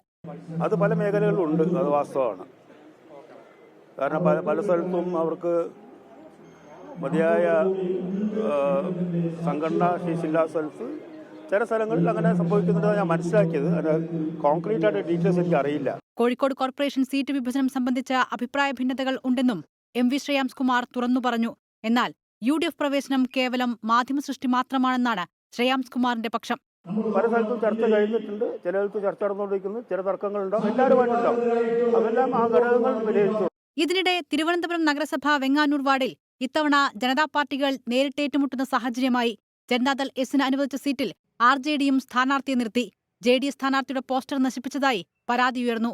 24 കോഴിക്കോട്, തിരുവനന്തപുരം. തിരുവനന്തപുരം കോർപ്പറേഷനിൽ CPIMന് തലവേദനയായി വിമതശല്യം. 3 വാർഡുകളിലാണ് ലോക്കൽ കമ്മിറ്റി അംഗങ്ങൾ ഉൾപ്പെടെ മത്സരത്തിന് ഇറങ്ങിയിരിക്കുന്നത്. തദ്ദേശ തെരഞ്ഞെടുപ്പ് അടുത്തിരിക്കെ CPIMന് വെട്ടിലാക്കിയാണ് പാർട്ടി അംഗങ്ങൾ തന്നെ രംഗത്തെത്തിയത്. ജയസാധ്യത കുറഞ്ഞ സ്ഥാനാർത്ഥികളെ നിർത്തി കോർപ്പറേഷനിൽ BJPക്ക് വോട്ട് മറിക്കാൻ ധാരണയെന്നാണ് ചെമ്പഴന്തി ലോക്കൽ കമ്മിറ്റി അംഗം ആനി അശോകന്റെ വെളിപ്പെടുത്തൽ. പ്രത്യുപകാരമായി നിയമസഭാ തിരഞ്ഞെടുപ്പിൽ BJP കടകംപള്ളിക്ക് വോട്ട് നൽകുമെന്നും ആനി അശോകൻ 24നോട് പറഞ്ഞു. കഴക്കൂട്ടം MLAയും മുൻ മന്ത്രിയുമായ കടകംപള്ളി സുരേന്ദ്രനാണ് കരുനീക്കങ്ങൾക്ക് പിന്നിൽ. കടകംപള്ളി ഇപ്പോൾ ഈ സ്ഥാനാർത്ഥി തന്നെ കഴിഞ്ഞ പ്രാവശ്യം അതേപോലെ തന്നെ ഇപ്പോഴും അതേപോലെ തന്നെ സ്ഥാനാർത്ഥി നിർണ്ണയം നടത്തുന്നത് BJPക്ക് അനുകൂലമായിട്ടാണ്. എന്ന് വെച്ചാൽ ആ സഖാവ് MLA ആയിട്ട് മത്സരിക്കുമ്പോൾ ഇഷ്ടം പോലെ വോട്ട് കിട്ടുകയും നമ്മൾ ഈ കോർപ്പറേഷൻ തെരഞ്ഞെടുപ്പിൽ മത്സരിക്കുന്ന സ്ഥാനാർത്ഥികളെല്ലാം തോക്കുന്ന ഒരു അവസ്ഥയുണ്ട്. സമാനാരോപണം കടകംപള്ളിക്കെതിരെ ഉന്നയിച്ചാണ് ലോക്കൽ കമ്മിറ്റി അംഗം ശ്രീകണ്ഠൻ ഉള്ളൂരിൽ വിമത സ്ഥാനാർത്ഥിയാകാൻ ഒരുങ്ങുന്നത്. വാഴോട്ടുകോണം വാർഡിൽ തഴഞ്ഞതോടെ പാർട്ടിക്കെതിരെ ലോക്കൽ കമ്മിറ്റി അംഗം KV മോഹനനും രംഗത്തു വന്നു. പക്ഷേ ഇങ്ങനെ ഒരു സാഹചര്യം എന്നെ കൊണ്ടെത്തിച്ചതിൽ നമ്മുടെ പ്രാദേശിക പാർട്ടി, ഞാൻ പാർട്ടിയെ കുറ്റം പറയുന്നില്ല, പാർട്ടി നല്ല സ്റ്റാൻഡാണ് എടുക്കുന്നത്. എപ്പോഴും എൻ്റെ മത്സരം ഉപയോഗപ്പെടുമെങ്കിൽ അങ്ങനെ പാർട്ടി രക്ഷപ്പെടുകയാണെങ്കിൽ രക്ഷപ്പെടട്ടെ എന്ന് മാത്രമാണ് എനിക്ക് പറയാനുള്ളത്. അതേസമയം വിമത സ്ഥാനാർത്ഥികളെ അനുനയിപ്പിക്കാനുള്ള ശ്രമം CPM തുടങ്ങിക്കഴിഞ്ഞു. 24 തിരുവനന്തപുരം. നേതൃത്വത്തിനെതിരെ രൂക്ഷ വിമർശനവുമായി കോൺഗ്രസിൽ നിന്നും രാജിവെച്ച M. അയ്യൂബ് കോൺഗ്രസിൽ സീറ്റ് കച്ചവടമാണ് നടക്കുന്നതെന്നും കോഴിക്കോട് കോർപ്പറേഷനിലെ ചാലപ്പുറം വാർഡിൽ മത്സരിക്കുമെന്നും അയ്യൂബ് പറയുന്നു. നേതാക്കൾ ഭീഷണിപ്പെടുത്തുന്നുണ്ടെന്നും അയ്യൂബിന്റെ പ്രതികരണം വന്നു. സമീർ സി മുഹമ്മദിന്റെ റിപ്പോർട്ട്. സമീർ, കോഴിക്കോട് കോർപ്പറേഷനിൽ ചാലപ്പുറം വാർഡ് കോൺഗ്രസിന്റെ കുത്തക വാർഡാണ്. അതാണ് CMPക്ക് നൽകിയത്. അതിൽ പ്രതിഷേധിച്ചുകൊണ്ടാണ് ചാലപ്പുറം മണ്ഡലം പ്രസിഡന്റ് M. അയ്യൂബും അദ്ദേഹത്തോടൊപ്പം നിൽക്കുന്നവരും പാർട്ടി വിട്ടത്. അയ്യൂബും ഒപ്പം തന്നെ അദ്ദേഹത്തിന്റെ കൂടെയുള്ള പ്രവർത്തകരും 24-നൊപ്പം ചേരുകയാണ്. ഇനി എന്താണ് തീരുമാനം? ചാലപ്പുറത്ത് നിന്ന് രാവിലെ തൊട്ടിട്ട് എനിക്ക് പല കോൺഗ്രസിനെ സ്നേഹിക്കുന്നവർ എന്നെ വിളിച്ചിട്ടുണ്ട്. നിങ്ങളൊരു കോൺഗ്രസ് എന്താണെന്ന് ചാലപ്പുറത്ത് കാണിച്ചു കൊടുക്കണം എന്ന് പറഞ്ഞു ആവശ്യപ്പെട്ടുകൊണ്ടാണ് എനിക്ക് മിക്കവാറും കോളുകൾ വന്നിട്ടുള്ളതെന്ന്. എന്നോട് പിന്മാറണം എന്ന് പറഞ്ഞ് ആരും വിളിച്ചിട്ടില്ല. കോൺഗ്രസിൻ്റെ കുത്തക സീറ്റ് പണം വാങ്ങിയിട്ടല്ലാതെ ഒരു പോസ്റ്റ് ഒട്ടിക്കാൻ പോലും പ്രവർത്തകനില്ലാത്ത ഒരു പാർട്ടിക്ക് കൊടുക്കണമെങ്കിൽ പണം വാങ്ങിയിട്ടല്ല പിന്നെ ഇങ്ങനെ ഇത് കൊടുക്കുന്നതെന്ന് ജില്ലാ നേതൃത്വങ്ങൾ, KPCC ഭാരവാഹികളടക്കമുള്ളവർ. അപ്പോൾ അല്ലാതെ വേറെ ആരത് ചെയ്യുന്നത്? നേതാക്കന്മാർ വരുമ്പോൾ അവരെ കാറിൽ അടിച്ചു കയറുന്ന സ്വഭാവം എനിക്കില്ല, പെട്ടി താങ്ങുന്ന സ്വഭാവം എനിക്കില്ല. ഞാൻ എൻ്റെ നിലപാടുകളും ഞാൻ എന്നെ സ്നേഹിക്കുന്ന ജനങ്ങളെയും കൂടെ തന്നെയാണ് ഇത്രയും കാലം ജീവിച്ചത്. ഇപ്പോൾ ഞാൻ ഒരു പാർട്ടിയുടെയും ലേബിളില്ലാതെ കോൺഗ്രസ് എന്താണ് ചാലപ്പുറത്ത് എന്ന് കാണിച്ചു കൊടുക്കുക എന്നുള്ള ഉദ്ദേശമാണ് എനിക്കുള്ളത്. പലവരും വിളിച്ച് ഭീഷണിപ്പെടുത്തുന്നുണ്ട്. നീ ഇലക്ഷൻ കഴിഞ്ഞാൽ ഒന്നും ഇല്ലാതാവും. നേതാക്കൾ വിളിച്ച് ഭീഷണിപ്പെടുത്തുക, നീ അങ്ങനെ ചെയ്യരുത്, നീ ഇങ്ങനെ ചെയ്യരുത്. എൻ്റെ കൂടെ നിൽക്കുന്ന പോയി പലവരെയും പല നേതാക്കളും ഭീഷണിക്ക് മുന്നിൽ എന്തായാലും വഴങ്ങൂല. 10 ദിവസം നായിയായി ജീവിക്കുന്നതിനെക്കാട്ടി നല്ലത് ഒരു ദിവസം നരിയായി ജീവിക്കാൻ കഴിഞ്ഞാൽ അതാണ് എൻ്റെ വിജയം. നേതൃത്വത്തിനെതിരെ ഗുരുതര ആരോപണമാണ് അയ്യൂബും സഹപ്രവർത്തകരും ഉന്നയിക്കുന്നത്. അതുകൊണ്ട് തന്നെ ശക്തമായിട്ടുള്ള മത്സരം ഇവിടെ കാഴ്ചവെക്കും. ചാലപ്പുറത്ത് മത്സരാർത്ഥി ഉണ്ടാകും എന്ന കാര്യം കൂടി അദ്ദേഹം വ്യക്തമാക്കുന്നുണ്ട്. കോഴിക്കോട് നിന്ന് ജയൻ കല്യാശ്ശേരിക്കൊപ്പം സമീർ സി മുഹമ്മദ്, 24. സ്ഥിരമായി ഡയറക്ടർമാരില്ലാത്തതുകൊണ്ട് താളം തെറ്റി സാമൂഹ്യനീതി വകുപ്പിന്റെ പ്രവർത്തനങ്ങൾ. 10 കൊല്ലത്തിനിടയിൽ സാമൂഹ്യനീതി വകുപ്പിന്റെ തലപ്പത്ത് മാറിയത് 15 IAS ഓഫീസേഴ്സാണ്. പലരും പ്രവർത്തിച്ചത് വെറും മാസങ്ങൾ മാത്രം. ഭിക്ഷാടകരെ പുനരധിവാസത്തിനുള്ള കേന്ദ്ര സർക്കാർ പദ്ധതിയുടെ ഫണ്ട് വിനിയോഗിച്ചില്ലെന്ന് ഭിക്ഷാടകരെ പുനരധിവാസത്തിനായുള്ള കേന്ദ്ര സർക്കാർ ഫണ്ട് ഉപയോഗിച്ചില്ലെന്ന് പരാതി ഉയരുന്നു. 24 പ്രൈം ടൈം ബ്രേക്കിംഗ് ന്യൂസാണ്. അരുൺ രാജ് കൊല്ലത്ത് നിന്ന് ചേരുന്നു. അരുൺ, ഇങ്ങനെയൊക്കെ നിരന്തരം ട്രാൻസ്ഫറുകൾ വരുന്ന ഒരു സർക്കാർ ഡിപ്പാർട്ട്മെന്റിനെ കുറിച്ച് നമുക്ക് ആലോചിക്കാൻ പോലും കഴിയില്ല. എന്താണ് ഇങ്ങനെ സംഭവിച്ചതെന്നാണ് നമ്മുടെ അന്വേഷണത്തിൽ മനസ്സിലായത്?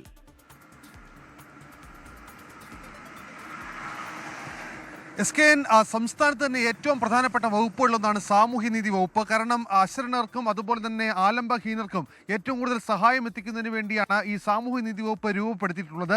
ആ സാമൂഹ്യനീതി വകുപ്പിൽ ഡയറക്ടർമാർക്ക് ഒരു ഘട്ടത്തിൽ പോലും സ്ഥിരമായി ഇരിക്കാൻ കഴിയുന്നില്ല എന്നുള്ളതാണ് ഈ കണക്കുകൾ സൂചിപ്പിക്കുന്നത്. കഴിഞ്ഞ 10 വർഷത്തിനിടയിൽ 15 ഡയറക്ടർമാരാണ്, IAS റാങ്കിലുള്ള 15 ഡയറക്ടർമാരാണ് മാറിയത്. അതായത് ഒരു വർഷം പോലും ഒരു ഉദ്യോഗസ്ഥൻ ആ വകുപ്പിൽ തുടരുന്നില്ല. പല ഉദ്യോഗസ്ഥർക്കും തുടരാൻ മടിയുണ്ട് എന്നുള്ളതാണ് സാമൂഹ്യനീതി വകുപ്പിലെ നിന്ന് ലഭിക്കുന്ന വിവരങ്ങൾ സൂചിപ്പിക്കുന്നത്. മറ്റൊന്ന്, പലപ്പോഴും പലരെ അവിടെ ഇരുത്താറില്ല. കാരണം നിരവധിയായ ഫണ്ടുകൾ വരുന്നൊരു ഡിപ്പാർട്ട്മെൻറ്റാണ്. അവിടെ സ്ഥിരമായി ഒരു ഡയറക്ടർ ഇല്ലെങ്കിൽ എങ്ങനെയാണ് ഈ ഫണ്ട് വിനിയോഗിക്കുക, പ്രൊജക്റ്റുകൾ പുതുതായി നടപ്പാക്കുക എന്നീ കാര്യങ്ങളിൽ വലിയ ആശങ്കയുണ്ട്. പല ഘട്ടങ്ങളിലായി ഈ പ്രായമായവർ അതുപോലെ തന്നെ ഭിന്നശേഷിക്കാർ ഇവർക്ക് വേണ്ടി പല പദ്ധതികൾ ആസൂത്രണം ചെയ്തിട്ടും ഡയറക്ടർമാർ വരുമ്പോൾ ഈ പദ്ധതികൾ തന്നെ അട്ടിമറിക്കുന്ന സ്ഥിതി പലപ്പോഴും ഉണ്ടായി. അതുപോലെ തന്നെ ഫണ്ട് വിനിയോഗിക്കാതെ ലാപ്സായി പോയി കോടികളാണ് കേന്ദ്ര സർക്കാരിന് ലഭിച്ച പണം ഇത്തരത്തിൽ ലാപ്സായി പോയത്. ഇതിനൊന്നും തന്നെ കൃത്യമായ ഒരു ഏകോപനം ഒരു ഘട്ടത്തിലും ഉണ്ടായില്ല. വകുപ്പ് തന്നെ താളം തെറ്റിയ നിലയിലാണ് ഇപ്പോൾ പൊയ്ക്കൊണ്ടിരിക്കുന്നത് എന്നുള്ള ആക്ഷേപമാണ് ഗുണഭോക്താക്കൾ തന്നെ ഉന്നയിക്കുന്നത്. നിലവിലിരിക്കുന്ന ഡയറക്ടർ മാത്രമാണ് 9 മാസമെങ്കിലും തികച്ച് ഇപ്പോൾ ആ വകുപ്പിൽ തുടരുന്നത്. മറ്റെല്ലാ ഡയറക്ടർമാരും ഈ വകുപ്പിൽ തുടർന്നത് കേവലം 6 മാസവും അതിൽ താഴെയുമാണ്. എന്തുകൊണ്ടാണ് ഈ രീതി മുന്നോട്ട് പോയതെന്ന് ചോദിച്ചാൽ കൃത്യമായ ഉത്തരം പറയാൻ സർക്കാരുകൾക്കും ഇക്കാര്യത്തിൽ കഴിയുന്നില്ല എന്നുള്ളതാണ് യാഥാർത്ഥ്യം. സ്മൈൽ പദ്ധതി അത് കേന്ദ്ര സർക്കാർ ഈ തെരുവിൽ അലയുന്നവർക്കും അതുപോലെ തന്നെ ഭിന്നശേഷിക്കാർക്കുമായി അടക്കം കൊണ്ടുവന്നതാണ്. ഈ പദ്ധതികൾക്ക് കോടികളാണ് ഈ കേന്ദ്ര സർക്കാർ സംസ്ഥാന സർക്കാരുകൾക്ക് നൽകിയത്. ഈ പദ്ധതിയുടെ ഫണ്ട് പോലും നിലവിൽ ലാപ്സായി പോകുന്ന അവസ്ഥയിലേക്കാണ് കാര്യങ്ങൾ എത്തുന്നതെന്ന ഗുരുതരമായ വിമർശനം കൂടി ഈ വകുപ്പിനെതിരെ ഇപ്പോൾ നിലവിൽ ഉയരുന്നുണ്ട്. അതിലെ പ്രധാന കാരണം ഈ പ്രൊജക്ടുകളെ കുറിച്ച് പഠിക്കാൻ ഡയറക്ടർമാർക്ക് വേണ്ട സമയം പോലും കിട്ടുന്നില്ല. അതിനു മുമ്പ് തന്നെ വകുപ്പിൽ നിന്ന് മറ്റിടത്തേക്ക് ട്രാൻസ്ഫർ ചെയ്യുകയാണ് ചെയ്യുന്നത്. Thank you R Arun Raj. അറ്റകുറ്റപ്പണിക്കായി മൂലമറ്റം വൈദ്യുത നിലയം 1 മാസത്തേക്ക് അടച്ചു. വൈദ്യുതി വിതരണത്തിന് പ്രതിസന്ധി ഉണ്ടാകില്ല എന്നറിയിച്ചിട്ടുണ്ടെങ്കിലും 4 ജില്ലകളിലെ ജലവിതരണ പദ്ധതികൾ അവതാളത്തിലാകുമോ എന്ന ആശങ്ക ഇപ്പോൾ ബാക്കിയാണ്. മൂലമറ്റത്തെ വൈദ്യുത നിലയത്തിന്റെ ബട്ടർഫ്ലൈ വാൽവിലെ തകരാറ് രൂക്ഷമായതോടെയാണ് അടിയന്തര സാഹചര്യങ്ങൾ കണക്കിലെടുത്ത് ഷട്ട്ഡൗൺ എന്ന തീരുമാനത്തിലേക്ക് എത്തിയത്. എറണാകുളത്തെ കുടിവെള്ള ടാങ്ക് തകർന്നതോടെ അടച്ചുപൂട്ടാനുള്ള തീയതി പുതുക്കി നിശ്ചയിച്ചാണ് ഇന്ന് പുലർച്ചെ 4 മണിയോടെ നിലയം പൂർണ്ണമായി പ്രവർത്തനം നിർത്തിയത്. 700 മെഗാവാട്ടിന്റെ വൈദ്യുതി കുറവ് സംസ്ഥാനത്തുണ്ടാകുമെന്നത് പരിഹരിക്കാനുള്ള സംവിധാനങ്ങൾ ചെയ്തിട്ടുണ്ട് എന്നാണ് വൈദ്യുതി വകുപ്പ് നൽകുന്ന ഉറപ്പ്. എന്നാൽ പ്രതിദിനം 3 ദശലക്ഷം ഖനയടി വെള്ളം ഒഴുകുന്നത് 1 ദശലക്ഷം ഖനയടിയിലേക്ക് കുറയുന്നതോടെ മൂവാറ്റുപുഴയാറിലെ ജലനിരപ്പിനെ കാര്യമായി ബാധിക്കും. ഇടുക്കി, എറണാകുളം, കോട്ടയം, ആലപ്പുഴ എന്നീ ജില്ലകളിലായി 30 പഞ്ചായത്തുകളെയാണ് വെള്ളത്തിന്റെ ലഭ്യത ബാധിക്കുക. 100-ലധികം ജലവിതരണ പദ്ധതികളാണ് മൂലമറ്റത്തു നിന്നെത്തുന്ന വെള്ളത്തെ ആശ്രയിച്ച് സംസ്ഥാനത്തുള്ളത്.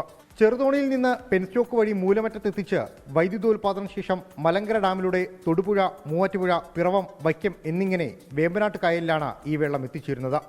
ആറിലെ വെള്ളമില്ലാതായാൽ വൈക്കം ഭാഗത്ത് ഒരു വെള്ളം കയറാനുള്ള സാധ്യതയും ചെറുതല്ല.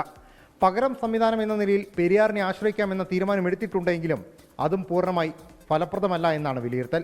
പ്രതിസന്ധി ഉണ്ടാകാനുള്ള സാഹചര്യം മുന്നിൽ കണ്ട് വേണ്ട മുൻകരുതലുകൾ സ്വീകരിക്കണമെന്ന നിർദ്ദേശവും നൽകിയിട്ടുണ്ട്. 24 തൊടുപുഴ. മറ്റൊരു വാർത്തയിലേക്ക്. നീതി ലഭിക്കുമെന്ന് പ്രതീക്ഷയില്ലെന്ന് തിരുവനന്തപുരം മെഡിക്കൽ കോളേജ് ആശുപത്രിയിൽ ചികിത്സ ലഭിക്കാതെ മരിച്ച കൊല്ലം പന്മനയിലെ വേണുവിൻ്റെ ഭാര്യ സിന്ധു പറയുന്നു. ആരോപണം തെളിയിക്കുന്ന രേഖകളുമായി നാളെ ഹാജരാകാൻ Thiruvananthapuram medical college education director ആവശ്യപ്പെട്ടു. എന്നാൽ ചടങ്ങുകൾ പൂർത്തിയാകാതെ ഈ അവസ്ഥയിൽ തന്നെ തിരുവനന്തപുരത്തേക്ക് വിളിച്ച രീതി ശരിയായില്ലെന്നും സിന്ധു 24-നോട് പറഞ്ഞു. അവരുടെ ആദ്യത്തെ ഒരു ഇത് വന്നപ്പോൾ അവരുടെ ഭാഗത്ത് ഒരു കുഴപ്പമില്ല, വേണുവിൻ്റെ ഭാഗത്താണ് കുഴപ്പം എന്ന് കൊണ്ടുവന്നപ്പോഴേ എനിക്ക് തോന്നുന്നു ഞാൻ അങ്ങോട്ട് കൊണ്ടുപോയത് തെറ്റാണ്, വേണുവിന് ഹാർട്ട് അറ്റാക്ക് വന്നത് തെറ്റാണ്, ഇങ്ങനെയാണ് എനിക്ക് തോന്നുന്നത്. കഴിഞ്ഞ ദിവസമാണ് മെഡിക്കൽ എഡ്യൂക്കേഷൻ ഡയറക്ടറുടെ ഓഫീസിൽ നിന്ന് തിരുവനന്തപുരത്തെത്തി തെളിവ് കൈമാറാൻ വേണുവിന്റെ ഭാര്യ സിന്ധുവിന് സന്ദേശം ലഭിക്കുന്നത്. ചികിത്സ വൈകിപ്പിച്ചെന്ന പരാതിക്ക് രേഖകൾ ഹാജരാക്കാനാണ് നിർദ്ദേശം. ചികിത്സ വൈകിപ്പിച്ചതിന് എന്ത് രേഖ ഹാജരാക്കണമെന്ന ചോദ്യമാണ് സിന്ധു ചോദിക്കുന്നത്. ഈ അവസ്ഥയിൽ തന്നെ തിരുവനന്തപുരത്തേക്ക് വിളിപ്പിച്ച രീതിയും ശരിയായില്ല. എനിക്കാണ് നഷ്ടം സംഭവിച്ചത്. അങ്ങനെ ആകുമ്പോൾ അവർ ഇങ്ങോട്ടാണ് വന്ന് അന്വേഷിക്കേണ്ടത് എന്താണ് നഷ്ടം എന്നുള്ളത്. ഇപ്പം ഞാൻ അങ്ങോട്ട് ചെന്ന് മൊഴി കൊടുക്കേണ്ട ഒരു അവസ്ഥയാണ് വന്നിരിക്കുന്നത്. എൻ്റെ ഭാഗങ്ങൾ അല്ലെങ്കിൽ എൻ്റെ ഹസ്ബൻഡിൻ്റെ ഭാഗം ക്ലിയർ ആക്കാൻ ഞാൻ ഇപ്പോൾ അങ്ങോട്ട് ചെന്നിട്ട് ഞാൻ അവരുടെ കയ്യും കാലും പിടിക്കേണ്ട ഒരു അവസ്ഥയാണ് ഇപ്പോൾ വന്നിരിക്കുന്നത്. ഈ മാനസികാവസ്ഥയിൽ അവിടെ പോയി മൊഴി കൊടുക്കാനും പറ്റുന്ന അവസ്ഥയിലല്ല. അല്ല, എനിക്ക് പറ്റുമെന്ന് എനിക്ക് തോന്നുന്നില്ല. വേണു കുറ്റവാളിയല്ലെന്നും അതിനാൽ അവിടെ പോയി മൊഴി കൊടുക്കേണ്ടതില്ലെന്ന നിലപാടിലാണ് കുടുംബം. 24 കൊല്ലം. മറ്റൊരു വാർത്തയിലേക്ക്. നെൽവയൽ ഡേറ്റാ ബാങ്കിൽ നിന്ന് ഭൂമി ഒഴിവാക്കാനുള്ള അപേക്ഷ തള്ളിയ ഡെപ്യൂട്ടി കളക്ടർക്ക് 10,000 രൂപ ഹൈക്കോടതി പിഴ വിധിച്ചു. കോട്ടയം ഡെപ്യൂട്ടി കളക്ടറായ എസ് ശ്രീജിത്തിനാണ് ഹൈക്കോടതി സിംഗിൾ ബെഞ്ച് പിഴ ചുമത്തിയത്. പാലക്കാട് ഡെപ്യൂട്ടി കളക്ടറായിരിക്കെ എടുത്ത നടപടിക്കെതിരെയാണ് ഈ വിധി വന്നത്. വിഷ്ണു സുരേഷ് കൊച്ചിയിൽ നിന്ന് വിശദാംശങ്ങൾ നൽകും. പറയൂ വിഷ്ണു. തെക്കൻ പാലക്കാട് കണ്ണാടി സ്വദേശി നൽകിയ ഹർജിയിലാണ് നിലവിൽ ഹൈക്കോടതി സിംഗിൾ ബെഞ്ചിന്റെ നിർണായകമായ ഇടപെടൽ. പാലക്കാട് ഡെപ്യൂട്ടി കളക്ടർ, ഇപ്പോൾ അദ്ദേഹം നിലവിൽ കോട്ടയം ഡെപ്യൂട്ടി കളക്ടറാണ്, ശ്രീജിത്ത് എന്നാണ് പേര്. അദ്ദേഹത്തിനാണ് ഇപ്പോൾ 10,000 രൂപ പിഴ ഈടാക്കിയിരിക്കുന്നത്. അദ്ദേഹം ഡേറ്റാ ബാങ്കിൽ, അതായത് ഭൂമി നെൽവയൽ ഡേറ്റാ ബാങ്കിൽ നിന്ന് നീക്കണമെന്നാവശ്യപ്പെട്ട കണ്ണാടി സ്വദേശിയുടെ അപേക്ഷ ഒരു തരത്തിലുള്ള ന്യായവുമില്ലാതെ തള്ളിയിരുന്നു. പിന്നീട് കോടതി ഇടപെട്ട് ഈ ഉത്തരവ് ഉണ്ടായിരിക്കെ അത് പരിഗണിക്കണം എന്ന് കൃത്യമായി പറഞ്ഞിരുന്നു. പക്ഷേ അത് കേട്ടില്ല. ആ പശ്ചാത്തലത്തിലാണ് കണ്ണാടി സ്വദേശി വീണ്ടും ഹൈക്കോടതിയെ സമീപിച്ചത്. അതിലാണിപ്പോൾ ഹൈക്കോടതിയുടെ നിർണായകമായ ഉത്തരവ്. 10,000 രൂപ പിഴ ഈ ഡെപ്യൂട്ടി കളക്ടർ ഹർജിക്കാരനായ പാലക്കാട് സ്വദേശിക്ക് നൽകണമെന്നാണ് നിർദ്ദേശം. ജസ്റ്റിസ് PV കുഞ്ഞികൃഷ്ണന്റേതാണ് നിർദ്ദേശം. ഒപ്പം ഹൈക്കോടതി ചില പ്രധാനപ്പെട്ട നിരീക്ഷണങ്ങൾ നടത്തുന്നുണ്ട്. ഈ കാരണം കാണിക്കൽ നോട്ടീസിന് ഉദ്യോഗസ്ഥർ നൽകിയ മറുപടി അത്ഭുതപ്പെടുത്തുന്നതാണെന്നും ഉത്തരവാദിത്തത്തിൽ നിന്നുള്ള ഒളിച്ചോട്ടമാണെന്നും ജസ്റ്റിസ് PV കുഞ്ഞികൃഷ്ണൻ ഇതുമായി ബന്ധപ്പെട്ട നിരീക്ഷിച്ചിട്ടുണ്ട്. SK. ഓക്കെ, വിഷ്ണു സുരേഷാണ് വിവരങ്ങൾ നൽകിയത്. ശ്രീരാജ് കാലിക്കറ്റിൽ നിന്ന് ഒരു കാര്യം പറയുന്നു. കമന്റ് ബോക്സിൽ വർഗീയത കൂടുന്നു എന്നാണ് അദ്ദേഹത്തിൻ്റെ പരാതി. കമന്റ് ബോക്സിൽ മാത്രമല്ല, നമ്മുടെ നാട്ടിലൊക്കെ തന്നെ വർഗീയ സ്വഭാവം കൂടിക്കൂടി വരികയാണ്. പണ്ട് ആൾക്കാർ ഉള്ളിലൊക്കെ ഒതുക്കി വെച്ചിരുന്ന കാര്യങ്ങളൊക്കെ തുടല് പൊട്ടിച്ച് പുറത്തിയാടി തുടങ്ങി. ഇപ്പോൾ ഇത് നേരെ അങ്ങ് പറയുന്നതിനൊന്നും ആൾക്കാർക്ക് ഒരു എളുപ്പവുമില്ല. ചില നേതാക്കന്മാരൊക്കെ വാർത്താ സമ്മേളനം വിളിച്ചു പോലും വർഗീയത പറയുന്നു. പിന്നെ ഈ കമന്റ് ബോക്സിൽ വരുന്ന ആൾക്കാരെ കുറ്റപ്പെടുത്തിയിട്ട് കാര്യമുണ്ടോ? മലപ്പുറം എടപ്പാൾ മാണൂരിൽ സെറിബ്രൽ പാൾസി ബാധിച്ച മകളെ വെള്ളത്തിൽ മുക്കി കൊലപ്പെടുത്തിയിട്ട് മാതാവ് ജീവനൊടുക്കി. മാണൂർ പുതുക്കുടിയിൽ അനിതാകുമാരിയാണ് മകൾ അഞ്ജനെ കൊലപ്പെടുത്തിയതിനു ശേഷം മരിച്ചത്. പൊന്നാനി പോലീസ് അന്വേഷണം ആരംഭിച്ചു. ഇന്ന് രാവിലെ 8 മണിയോടെയാണ് സംഭവം. പ്രദേശവാസികളാണ് അനിതയെ വീടിനു മുന്നിലെ മരത്തിൽ തൂങ്ങി മരിച്ച നിലയിൽ കണ്ടത്. നാട്ടുകാർ വീട്ടിലെത്തി പരിശോധിച്ചപ്പോൾ വീട്ടുമുറ്റത്ത് ഡ്രമ്മിലെ വെള്ളത്തിൽ മകളെ മുക്കിക്കൊലപ്പെടുത്തിയ നിലയിൽ കണ്ടെത്തുകയായിരുന്നു. വീട്ടിൽ മറ്റാരും ഉണ്ടായിരുന്നില്ല. എടപ്പാൾ ഹോസ്പിറ്റലിൽ ജീവനക്കാരനായ മകൻ അജിത്ത് രാത്രി ജോലിക്ക് പോയിരുന്നു. അനിതയുടെ ഭർത്താവ് ഗോപാലകൃഷ്ണൻ 1 മാസം മുൻപാണ് മരിച്ചത്. ഭർത്താവിന്റെ മരണം അനിതയെ മാനസികമായി തളർത്തിയിരുന്നു. മകൾക്ക് നടക്കാൻ പോലും കഴിയുമായിരുന്നില്ല. പോലീസ് എത്തി സംഭവത്തിൽ അന്വേഷണം തുടങ്ങി. ഫോറൻസിക് അടക്കമുള്ള സംഘവും പരിശോധന നടത്തി. പോസ്റ്റ്മോർട്ടത്തിന് ശേഷം മൃതദേഹം ബന്ധുക്കൾക്ക് വിട്ടു നൽകും. 24 തിരൂർ. മറ്റൊരു വാർത്തയിലേക്ക്. ശബരിമല സ്വർണ്ണക്കൊള്ളയിൽ തിരുവിതാംകൂർ ദേവസ്വം ബോർഡ് മുൻ പ്രസിഡന്റ് A. പത്മകുമാറിനെ ചോദ്യം ചെയ്യാൻ പ്രത്യേക അന്വേഷണ സംഘം തയ്യാറെടുക്കുകയാണ്. ചോദ്യം ചെയ്യൽ ഹാജരാകാൻ ആവശ്യപ്പെട്ട് പത്മകുമാറിന് SIT നോട്ടീസ് കൊടുത്തു. N. വാസു സ്വർണം ചെമ്പാക്കിയത് ബോർഡ് അംഗങ്ങളുടെ അറിവോടെ എന്നാണ് റിമാൻഡ് റിപ്പോർട്ടിൽ പറയുന്നത്. സ്വർണ്ണക്കൊള്ള കേസിൽ ഹൈക്കോടതി നിർദ്ദേശപ്രകാരം അഴിമതി നിരോധന വകുപ്പ് കൂടി ചുമത്തിയിട്ടുണ്ട്. ശബരിമല സ്വർണ്ണക്കൊള്ളയിൽ തിരുവിതാംകൂർ ദേവസ്വം ബോർഡ് മുൻ പ്രസിഡന്റ് N. വാസുവിന്റെ പങ്ക് വ്യക്തമാക്കുന്നതാണ് റിമാൻഡ് റിപ്പോർട്ട്. സ്വർണ്ണക്കൊള്ളയ്ക്ക് N. വാസു ഒത്താശ ചെയ്തു. സ്വർണം ചെമ്പാക്കിയത് ബോർഡ് അംഗങ്ങളുടെ അറിവോടെയെന്നും റിപ്പോർട്ടിലുണ്ട്. അതേസമയം മുൻ പ്രസിഡന്റ് A. പത്മകുമാറിനെ അധികം വൈകാതെ ചോദ്യം ചെയ്യാനാണ് SIT നീക്കം. ഹാജരാകാൻ ആവശ്യപ്പെട്ട A. പത്മകുമാറിന് നോട്ടീസ് നൽകിയെങ്കിലും സാവകാശം തേടിയതായാണ് വിവരം. ശബരിമല സ്വർണ്ണക്കൊള്ളയിൽ അഴിമതി നിരോധന വകുപ്പുകൾ ചുമത്തി. ഹൈക്കോടതി നിർദ്ദേശപ്രകാരമാണ് നടപടി. ഈ സാഹചര്യത്തിൽ കേസ് കൊല്ലം വിജിലൻസ് കോടതിയിലേക്ക് മാറ്റും. 24 തിരുവനന്തപുരം, പത്തനംതിട്ട. ശബരിമല സ്വർണ്ണക്കൊള്ള വിഷയം ഉയർത്തി പ്രക്ഷോഭം തുടരാൻ കോൺഗ്രസ് തയ്യാറെടുക്കുന്നു. ഇന്ന് ചേർന്ന രാഷ്ട്രീയകാര്യ സമിതി യോഗത്തിലാണ് തീരുമാനമുണ്ടായത്. BJP നിലപാടും തുറന്നു കാട്ടാൻ തീരുമാനമെടുത്തു. റിനു ശ്രീധർ തിരുവനന്തപുരത്ത് നിന്ന് ചേരുന്നു. റിനു, പറയൂ. SK, ശബരിമലയിലെ സ്വർണ്ണക്കൊള്ളയുമായി ബന്ധപ്പെട്ടുകൊണ്ട് വലിയ രീതിയിലുള്ള പ്രക്ഷോഭത്തിലേക്ക് പോകാൻ തന്നെയാണ് ഇപ്പോൾ UDFന്റെ തീരുമാനം. ഇന്ന് ചേർന്ന രാഷ്ട്രീയകാര്യ സമിതി യോഗത്തിൽ ഈ തദ്ദേശ സ്വയംഭരണ തെരഞ്ഞെടുപ്പ് കൂടി മുന്നിൽ കണ്ടുകൊണ്ട് ഇത്തരമൊരു പ്രക്ഷോഭ പരിപാടി സംഘടിപ്പിക്കുവാൻ വേണ്ടി തീരുമാനിച്ചിട്ടുണ്ട്. ഒപ്പം BJPയും അതുപോലെ തന്നെ LDFും തമ്മിൽ വലിയ രീതിയിലുള്ള കൂട്ടുകെട്ടാണ്. ഈ വിഷയത്തിൽ തന്നെ BJP LDF സർക്കാരിനെതിരെ ഒരു തരത്തിലുള്ള പ്രതിഷേധ പരിപാടികൾ സംഘടിപ്പിച്ചിട്ടില്ല. ഇതെല്ലാം തന്നെ ജനങ്ങൾക്ക് മുന്നിൽ തുറന്നു കാട്ടും എന്നുള്ള ഒരു കാര്യവും സണ്ണി ജോസഫ് വാർത്താ സമ്മേളനത്തിൽ മാധ്യമങ്ങളെ അറിയിക്കുന്ന ഒരു സാഹചര്യം ഉണ്ടായി. എന്തായാലും വലിയ ഗൂഢാലോചന നടത്തിയിട്ടുണ്ട് സംസ്ഥാനത്ത് ഈ സ്വർണ്ണക്കൊള്ളയുമായി ബന്ധപ്പെട്ടുകൊണ്ട്. ഓരോരുത്തരെയായി ഇപ്പോൾ കസ്റ്റഡിയിലെടുത്തുകൊണ്ടിരിക്കുകയാണ്. ഇനി അധികം താമസിക്കാതെ തന്നെ വലിയ നേതാക്കൾ ഉൾപ്പെടെയുള്ളവർ അവരുടെ കയ്യിൽ ഉൾപ്പെടെ വിലങ്ങ് വീഴും എന്നുള്ള ഒരു കാര്യമാണ് അദ്ദേഹം പറഞ്ഞു വെക്കുന്നത്. എന്തായാലും ദേവസ്വം ബോർഡ് അധ്യക്ഷനായ അല്ലെങ്കിൽ പ്രസിഡന്റായ K. ജയകുമാറിനെ ഇപ്പോൾ തീരുമാനിച്ചിരിക്കുന്ന ഒരു സാഹചര്യം. അദ്ദേഹം ചുമതല ഏറ്റെടുക്കും. അത് വലിയ രീതിയിൽ നല്ല കാര്യമാണ്. പക്ഷേ ഒരു പ്രശ്നം എന്ന് പറയുന്നത് സർക്കാർ തലത്തിലുള്ള ഒരു നേതൃത്വം ഈ ദേവസ്വം ബോർഡിൽ വന്നത് വലിയ രീതിയിൽ അഴിമതി ഉണ്ടാക്കുന്നു എന്നുള്ളത് സർക്കാരിന് തന്നെ ബോധ്യപ്പെട്ടു എന്നുള്ളതാണ്. ആ ബോധ്യത്തിന്റെ അടിസ്ഥാനത്തിൽ കൂടിയാണ് സംസ്ഥാന സർക്കാർ ഇത്തരത്തിലൊരു തീരുമാനത്തിലേക്ക് പോയത്. എന്തായാലും ജയകുമാർ എന്ന് പറയുന്നത് എല്ലാവർക്കും സ്വീകാര്യനായിട്ടുള്ള ഒരു വ്യക്തിയാണ്. ഒരു തരത്തിലും അഭിപ്രായ വ്യത്യാസമില്ല എന്നുള്ളതാണ്. എന്തായാലും ശബരിമല വിഷയം ഈ തദ്ദേശ സ്വയംഭരണ തെരഞ്ഞെടുപ്പിൽ മുന്നോട്ട് കൊണ്ടുവന്നുകൊണ്ട് വലിയ രീതിയിലുള്ള പ്രതിഷേധ പരിപാടി സംഘടിപ്പിക്കാൻ തന്നെയാണ് ഇപ്പോൾ UDF തീരുമാനിച്ചിട്ടുള്ളത്. SK. Okay, thank you. Rinu ശ്രീധരാണ് വിവരങ്ങൾ നൽകിയത്. ശബരിമല മണ്ഡലകാലത്തിന്റെ ഒരുക്കങ്ങളിൽ നിർദ്ദേശവുമായി ഹൈക്കോടതി ദേവസ്വം ബെഞ്ച്. ഭക്തർക്ക് അടിസ്ഥാന സൗകര്യം ഉറപ്പാക്കണമെന്നും ശുചിമുറികളുടെ എണ്ണം വർദ്ധിപ്പിക്കണമെന്നും കോടതി പറഞ്ഞു. മേൽശാന്തിമാർക്കൊപ്പം എത്തുന്ന സഹായികളുടെ വിവരങ്ങൾ നൽകാൻ ദേവസ്വം ബോർഡ് സാവകാശം തേടിയിട്ടുണ്ട്. മണ്ഡലകാലം തുടങ്ങാൻ ദിവസങ്ങൾ മാത്രം അവശേഷിക്കുകയാണ് ദേവസ്വം ബെഞ്ചിന്റെ നിർദ്ദേശം.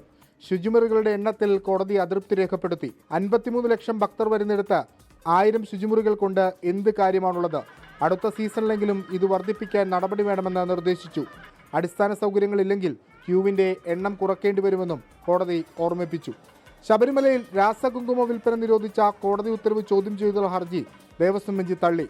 പരിസ്ഥിതി പ്രശ്നങ്ങളും ഭക്തരുടെ ആരോഗ്യവും പരിഗണിച്ചാണ് ഹൈക്കോടതി തീരുമാനമെടുത്തത്. രാസകുങ്കുമത്തിന്റെ ബുദ്ധിമുട്ട് മനസ്സിലാകണമെങ്കിൽ ഹർജിക്കാരൻ വീട്ടിലുള്ള ഭാര്യയുടെയും മക്കളുടെയും ദേഹത്ത് തേച്ചാൽ മതിയെന്നും കോടതി വിമർശിച്ചു. ശബരിമല മാളികപ്പുറം മേൽശാന്തിമാരുടെ സഹായികളുടെ വിശദാംശങ്ങൾ സമർപ്പിക്കാൻ ദേവസ്വം ബോർഡ് സാവകാശം തേടി. 10 ദിവസം ഹൈക്കോടതി സമയം അനുവദിച്ചു. ശബരിമല സ്വർണ്ണക്കൊള്ള വിവാദത്തിന്റെ പശ്ചാത്തലത്തിലായിരുന്നു കോടതി സഹായികളുടെ വിവരം തേടിയത്. വിഷ്ണു സുരേഷ്, 24, കൊച്ചി. നമ്മുടെ പ്രേക്ഷകനായ ബേബിച്ചൻ ജോസഫിന് ചെറിയൊരു അബദ്ധം പറ്റി. അദ്ദേഹം തിങ്കളാഴ്ച ചെറിയൊരു അപകടം അദ്ദേഹത്തിനുണ്ടായി. ഒരു കമുക് മരം വെട്ടിയപ്പോൾ അതിൻ്റെ ചുവടൊന്ന് പൊങ്ങി അദ്ദേഹത്തിൻ്റെ വയറ്റിൽ ചെന്ന് ഇടിച്ചു. എക്സ്റേ സ്കാനിങ് എല്ലാമായിട്ട് അദ്ദേഹം കിടപ്പിലായിപ്പോയി എന്നാണ് അദ്ദേഹം പറയുന്നത്. വളരെ ശ്രദ്ധിക്കേണ്ട കാര്യമാണ് അതൊക്കെ, നമ്മൾ മരമൊക്കെ വെട്ടുമ്പോൾ. എന്തായാലും എളുപ്പം സുഖം പ്രാപിക്കട്ടെ. സഹകരണ ബാങ്കിൽ നിന്നും എടുത്ത വായ്പ അടച്ചു തീർത്തിട്ടും കാഴ്ചശക്തിയില്ലാത്ത വയോധികന് കുടിയിറക്ക് ഭീഷണി വന്നു. തൃശൂർ മേലൂർ കാരുണ്യ നഗർ സ്വദേശി കുമാരനാണ് വെണ്ണൂർ സഹകരണ ബാങ്കിനെതിരെ പരാതിയുമായി രംഗത്ത് വന്നത്. 2015 മകളുടെ കല്യാണ ആവശ്യത്തിനായി ബാങ്കിൽ നിന്നും എടുത്ത 2 ലക്ഷം രൂപയുടെ വായ്പ 2017 തന്നെ അടച്ചു തീർത്തു.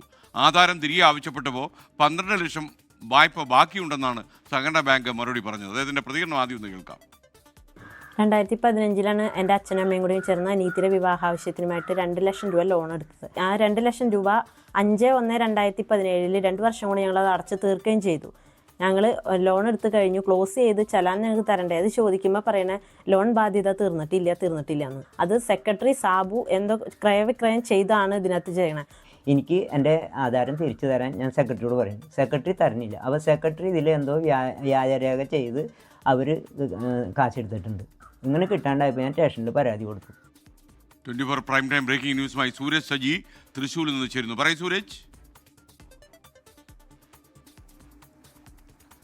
ഈ കാഴ്ച പരിമിതിയുള്ള വയോധികന് നേരെയാണ് ഇപ്പോൾ ഈ ബാങ്കിന്റെ ക്രൂരത എന്ന പരാതി ഉയരുന്നത്. 2015 മകളുടെ കല്യാണത്തിന് വേണ്ടിയാണ് ഈ കാരുണ്യനഗർ സ്വദേശിയായിട്ടുള്ള കുമാരൻ 2 ലക്ഷം രൂപ വായ്പ എടുക്കുന്നത്. 2017 ഈ 2 ലക്ഷം രൂപ വായ്പ തിരിച്ചടയ്ക്കുന്നു. അതിനുശേഷം ഈ തിരിച്ചടച്ചതിന്റെ റെസിപ്റ്റ് അടക്കം അവർ നൽകുകയും ചെയ്യുന്നുണ്ട് കുമാരൻ.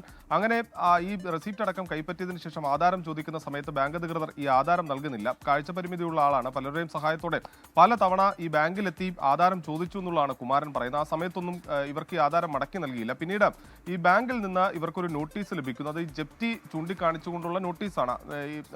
അത്തരം നോട്ടീസുകൾ ലഭിക്കുന്നു. അതേ തുടർന്ന് ഇവർ നടത്തിയ അന്വേഷണത്തിലാണ് ഈ ബാങ്കിൽ 12 ലക്ഷം രൂപയുടെ വായ്പ കൂടി ഇവർ തിരിച്ചടയ്ക്കാനുണ്ട് എന്ന വിവരം ബാങ്ക് അധികൃതർ പങ്കുവെക്കുന്നത്. ഒരു വിചിത്രവാദമാണ്. അതായത് ഈ 2015 ഇദ്ദേഹത്തിന് ലോൺ നൽകുന്നതിന് മുൻപ് 2009 സഹോദരന്റെ പേരിൽ ഒരു വായ്പ ഉണ്ടായിരുന്നു. ആ 2 ലക്ഷം രൂപ അടച്ചു തീർത്തില്ല എന്നുള്ളതാണ് ബാങ്ക് പറയുന്നത്. അങ്ങനെയെങ്കിൽ ഈ 2015 ഇയാൾക്ക് എങ്ങനെ 2 ലക്ഷം രൂപ വായ്പ ലഭിച്ചു എന്ന ചോദ്യം അവശേഷിക്കുന്നു. അതിനുശേഷം ഈ 2017 ഈ 2 ലക്ഷം രൂപ അടയ്ക്കുകയും പിന്നീട് 2019 10 ലക്ഷം രൂപ ഈ കുമാരൻ വായ്പ എടുത്തു എന്നുള്ളതാണ് ബാങ്ക് ഉന്നയിക്കുന്ന ആരോപണം. പക്ഷേ കുമാരൻ പറയുന്നത് താൻ അങ്ങനെ വായ്പ എടുത്തിട്ടില്ല എന്നുള്ള കാര്യം കുമാരൻ പറയുന്നു. എന്നാൽ ഏത് അക്കൗണ്ടിലേക്കാണ് അല്ലെങ്കിൽ ആർക്കാണ് പണം കൈമാറിയതെന്ന് സംബന്ധിച്ച് ബാങ്ക് ഒരു വിശദീകരണവും നൽകുന്നില്ല. ഈ ജപ്തി നടപടിയിലേക്ക് പോയതോടുകൂടിയാണ് കുടുംബം ഈ കാര്യം മനസ്സിലാക്കുന്നത്. ഇതോടുകൂടി ഇപ്പോൾ മാള പോലീസിൽ ഔദ്യോഗികമായി തന്നെ കുടുംബം പരാതി നൽകിയിരിക്കുന്നു. ബാങ്ക് അധികൃതർക്കെതിരെ നടപടി വേണമെന്ന് ആവശ്യപ്പെട്ടുകൊണ്ടാണ് പരാതി നൽകിയിരിക്കുന്നത്. കോൺഗ്രസ് ഭരിക്കുന്ന ഭരണസമിതിയാണ് ഈ വെണ്ണൂർ സഹകരണ ബാങ്കിലുള്ളത്. എന്തായാലും ഇതുമായി ബന്ധപ്പെട്ടുകൊണ്ട് ബാങ്കിന്റെ വിശദീകരണം നമ്മൾ ചോദിച്ചിരുന്നു. ബാങ്ക് പറയുന്നത് ഇത് ജപ്തി നടപടിയുമായി മുന്നോട്ട് പോയ സാഹചര്യമുണ്ട്. ആ സാഹചര്യത്തിൽ ഇവർ പോലീസിനെ സമീപിക്കുകയായിരുന്നു. അതിൽ ദുരൂഹതയുണ്ട് എന്നുള്ളതാണ് ബാങ്ക് ആരോപിക്കുന്നത്. 12 ലക്ഷം രൂപയുടെ വായ്പ പെൻഡിംഗ് ഉണ്ട്. അതിന്റെ അടിസ്ഥാനത്തിലാണ് തങ്ങളുടെ നടപടി എന്ന് ബാങ്ക് ആരോപിക്കുന്നുണ്ട്. പക്ഷേ ഇവിടെ ഈ രേഖകൾ പരിശോധിക്കുന്നതിൽ നിന്ന് നമുക്കടക്കം കുമാരൻ പറയുന്നതിൽ കഴമ്പുണ്ട് എന്നുള്ളതാണ് മനസ്സിലാക്കാൻ കഴിയുന്ന scale. Okay, thank you Sooraj Saji. ഈ കൂരായണം സംപ്രേഷണം ചെയ്ത് കഴിഞ്ഞപ്പോൾ സദാശിവമുള്ള ഒരു കുറിമാനം അയച്ചു.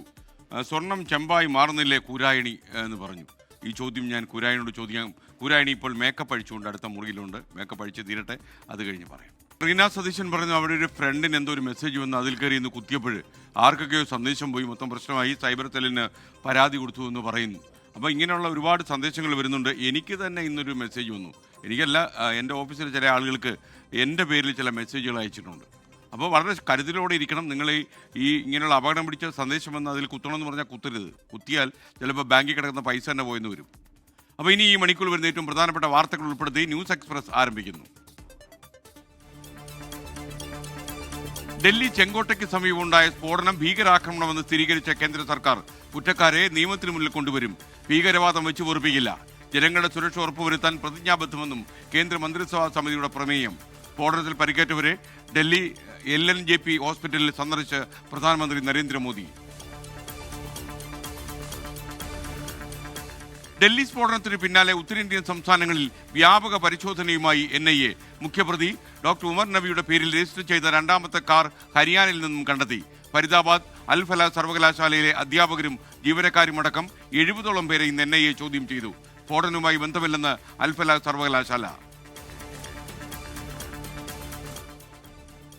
24 ബിഗ് ബ്രേക്കിംഗ്. PM ശ്രീ പദ്ധതിയിലെ ധാരണാപത്രം മരവിപ്പിക്കണം എന്നാവശ്യപ്പെട്ട് സംസ്ഥാന സർക്കാർ കേന്ദ്രത്തിന് കത്തയച്ചു.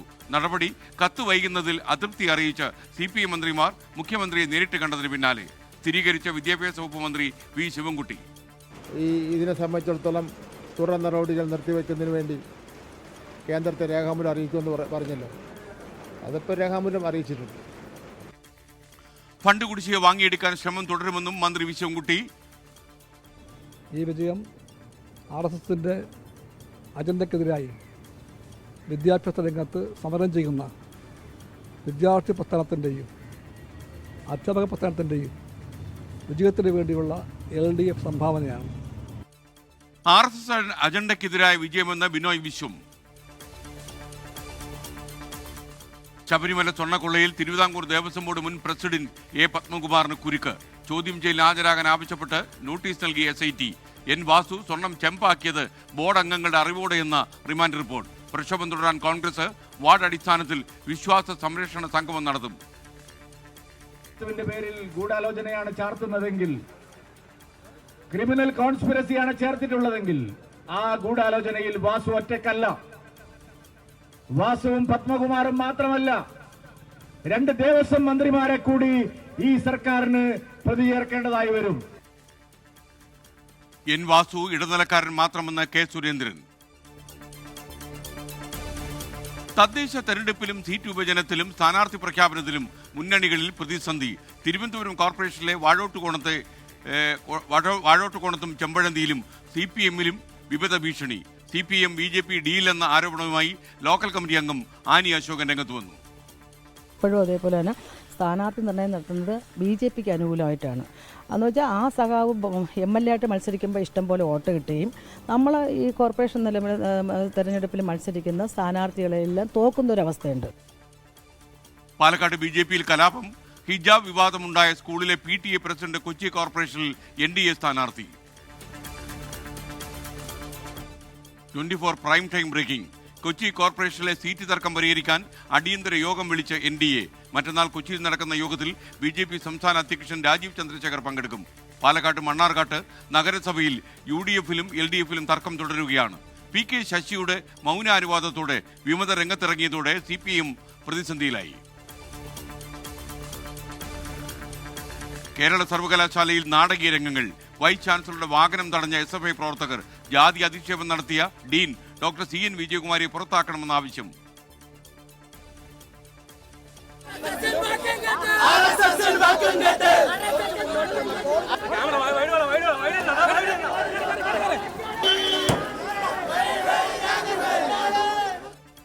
സെനറ്റ് യോഗത്തിലും വാക്കേറ്റം. ഡീനിനെ പിന്തുണച്ച് വിവാദ പരാമർശവുമായി സിൻഡിക്കേറ്റിലെ BJP പ്രതിനിധി. കുട്ടികൾക്കും ഭർത്താവിന് പോലും അന്നം വിളമ്പി കൊടുക്കുന്നത് ഒരു ദളിതാണെന്ന് നിങ്ങൾക്ക് എത്ര പേർക്ക് അറിയാം? അപ്പോൾ അങ്ങനെയുള്ള ഒരാളിനെയാണ് അധിക്ഷേപിക്കുന്നത്. SFI നേതാക്കളെ ഭീഷണിപ്പെടുത്തിയെന്നാരോപിച്ച് പോലീസിൽ പരാതി നൽകി BJP അംഗങ്ങൾ. കുവൈറ്റിൽ എണ്ണക്കിണർ അപകടത്തിൽ 2 മലയാളികളും മരിച്ചു. ജീവൻ നഷ്ടമായത് തൃശൂരിലെ നിഷൽ സദാനന്ദനും കൊല്ലം സ്വദേശി സുനി സോളമനും. അപകടം അബ്ദലി പ്രദേശത്തെ എണ്ണക്കിണറിൽ. ബീഹാറിൽ RJD ഏറ്റവും വലിയ ഒറ്റക്കക്ഷിയാകുമെന്ന് ആക്സിസ് മൈ ഇന്ത്യ സർവേ ഫലം. NDAക്ക് ഭരണത്തുടർച്ചയുണ്ടാകുമെന്നും പ്രവചനം. വോട്ടെണ്ണൽ മറ്റന്നാൾ. വോട്ടെണ്ണലിന്റെ തത്സമയ വിവരങ്ങൾ പ്രേക്ഷകരിലെത്തിക്കാൻ ടീം 24 സജ്ജം. സ്ഥിരം ഡയറക്ടേഴ്സ് ഇല്ലാത്തതുകൊണ്ട് സാമൂഹ്യനീതി വകുപ്പിന്റെ പ്രവർത്തനങ്ങൾ താളം തെറ്റിയെന്ന ആക്ഷേപം. 10 കൊല്ലത്തിനിടെ സാമൂഹ്യനീതി വകുപ്പിന്റെ തലപ്പത്തെത്തിയത് 15 IAS ഓഫീസേഴ്സ്. പലരും പദവിയിലുണ്ടായിരുന്നത് വെറും മാസങ്ങൾ മാത്രം. ഭിക്ഷാടകരുടെ പുനരധിവാസത്തിനുള്ള കേന്ദ്ര സർക്കാർ പദ്ധതിയുടെ ഫണ്ട് വിനിയോഗിച്ചില്ലെന്നും പരാതി. 24 എക്സ്ക്ലൂസീവ് ന്യൂസ്. തദ്ദേശ തെരഞ്ഞെടുപ്പിൽ ഘടകകക്ഷികളുടെ സീറ്റുകളിൽ വിമതശല്യം ഉണ്ടാകരുതെന്ന് KPCC ഭാരവാഹി യോഗത്തിൽ നിർദ്ദേശം വന്നു. ഉഭയകക്ഷി സമ്മതത്തോടെ മാത്രമേ സീറ്റുകൾ വച്ചുമാറാൻ പാടുള്ളൂവെന്നും തീരുമാനം. KPCCക്ക് 3 ജനറൽ സെക്രട്ടറിമാർ കൂടി. മരിയാപുരം ശ്രീകുമാർ, അബ്ദുറഹ്മാൻ കുട്ടി, സൂരജ് രവി എന്നിവരെ പുതിയതായി നിയമിച്ചു. ആകെ ജനറൽ സെക്രട്ടറിമാരുടെ എണ്ണം ഇതോടെ 62 ഉയർന്നു. കൊല്ലത്ത് നിന്നും തമിഴ്നാട് തീരത്തേക്ക് പോയ മീൻപിടുത്ത തൊഴിലാളികൾക്കെതിരെ ആക്രമണമുണ്ടായി. 4 പേർക്ക് പരിക്കേറ്റു. അവിടെ ഇന്നലെ വൈകുന്നേരം 4 മണിയാകുമ്പോൾ 10:40 ബോട്ടുകൾ, പച്ച ബോട്ടുകൾ കയറി വന്നായിരുന്നു. മുട്ടൻ ബോട്ടും കുളച്ച ബോട്ടുകൾ കയറി വന്നാണ് ഈ ഗുണ്ടെടുത്താണ് ആദ്യം എറിഞ്ഞത്. എറിഞ്ഞിട്ട് പോട്ട് ഇടിച്ച് പൊളിച്ചിട്ട് അവർ 6 ആൾ പോട്ടിക്ക് പൈപ്പുമായിട്ട് കയറി വീലോസിൻ്റെ അകത്ത് കയറി എല്ലാം അടിച്ച് പൊട്ടിച്ചിട്ട് പൊട്ടിക്കിടന്ന ചില്ലെടുത്ത് ഒരാളുടെ കളത്തിലും ഒരാളുടെ തലയിലും കീറിക്കൊണ്ട് അവരുടെ ബോട്ടിൽ കയറിപ്പോയി.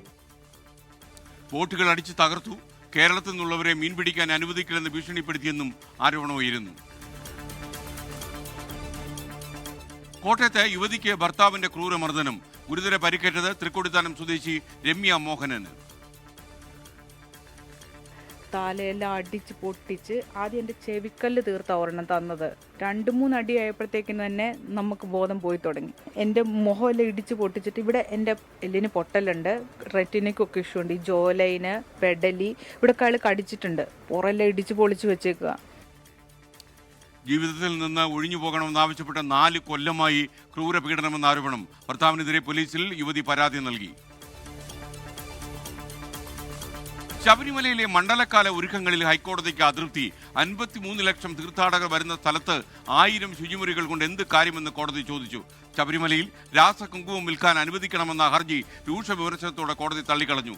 മേൽശാന്തിമാർക്കൊപ്പം എത്തുന്ന സഹായികളുടെ വിവരങ്ങൾ നൽകാൻ ദേവസ്വം ബോർഡിന് സാവകാശം. മലപ്പുറം എടപ്പാളിൽ സെറിബ്രൽ പാൾസി ബാധിച്ച മകളെ കൊലപ്പെടുത്തി മാതാവ് ജീവനൊടുക്കി. മരിച്ചത് മാണൂർ സ്വദേശി അനിതകുമാരിയും മകൾ അഞ്ജനയും. ദാരുണ സംഭവം മകൻ ജോലിക്ക് പോയ സമയത്ത്. അനിതയുടെ ഭർത്താവ് മരിച്ചത് 1 മാസം മുമ്പാണ്. കോഴിക്കോട് താമരശ്ശേരി കട്ടിപ്പാറ ഫ്രഷ് കട്ട് അറവ് മാലിന്യ സംസ്കരണ കേന്ദ്രത്തിനെതിരായ പ്രതിഷേധം കടുപ്പിക്കാൻ ജനകീയ സമിതി. കട്ടിപ്പാറ പഞ്ചായത്ത് മുൻ പ്രസിഡന്റ് ബിജു കണ്ണന്തറ നാളെ അനിശ്ചിതകാല നിരാഹാര സമരം ആരംഭിക്കും. കോടതിയിൽ സമർപ്പിച്ച റിപ്പോർട്ടിൽ സമരസമിതി ചെയർമാന് ക്രിമിനൽ എന്ന പോലീസിന്റെ പരാമർശം. സംഘർഷ സമയത്ത് ആംബുലൻസുകൾ തയ്യാറാക്കി നിർത്തിയത് ആസൂത്രിതമെന്നും റിപ്പോർട്ട്. തൃശൂർ പുത്തൂർ സുവോളജിക്കൽ പാർക്കിൽ മാനുകൾ കൂട്ടത്തോടെ ചത്തത് തെരുവുനായ ആക്രമണം കൊണ്ടാണെന്ന് പോസ്റ്റ്മോർട്ടം റിപ്പോർട്ട്.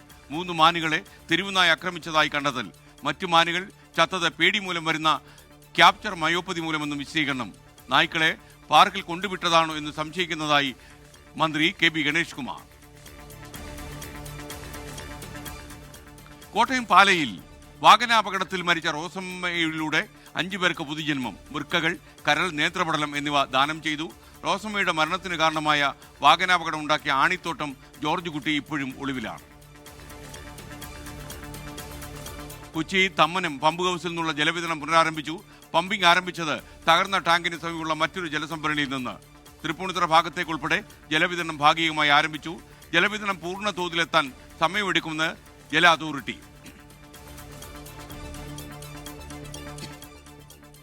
അറ്റകുറ്റപ്പണികൾക്കായി ഇടുക്കി മൂലമറ്റം വൈദ്യുതി നിലയം അടച്ചു. പെൻസ്റ്റോക്ക് പൈപ്പുകളിലെ വെള്ളവും ഒഴുക്കിക്കളഞ്ഞു. വൈദ്യുതി പ്രതിസന്ധി ഉണ്ടാകില്ലെന്ന് KSEB. ജലനിരപ്പ് ഉയർന്നതോടെ പൊന്മുടി ഡാമിന്റെ ഷട്ടറുകൾ തുറന്നു.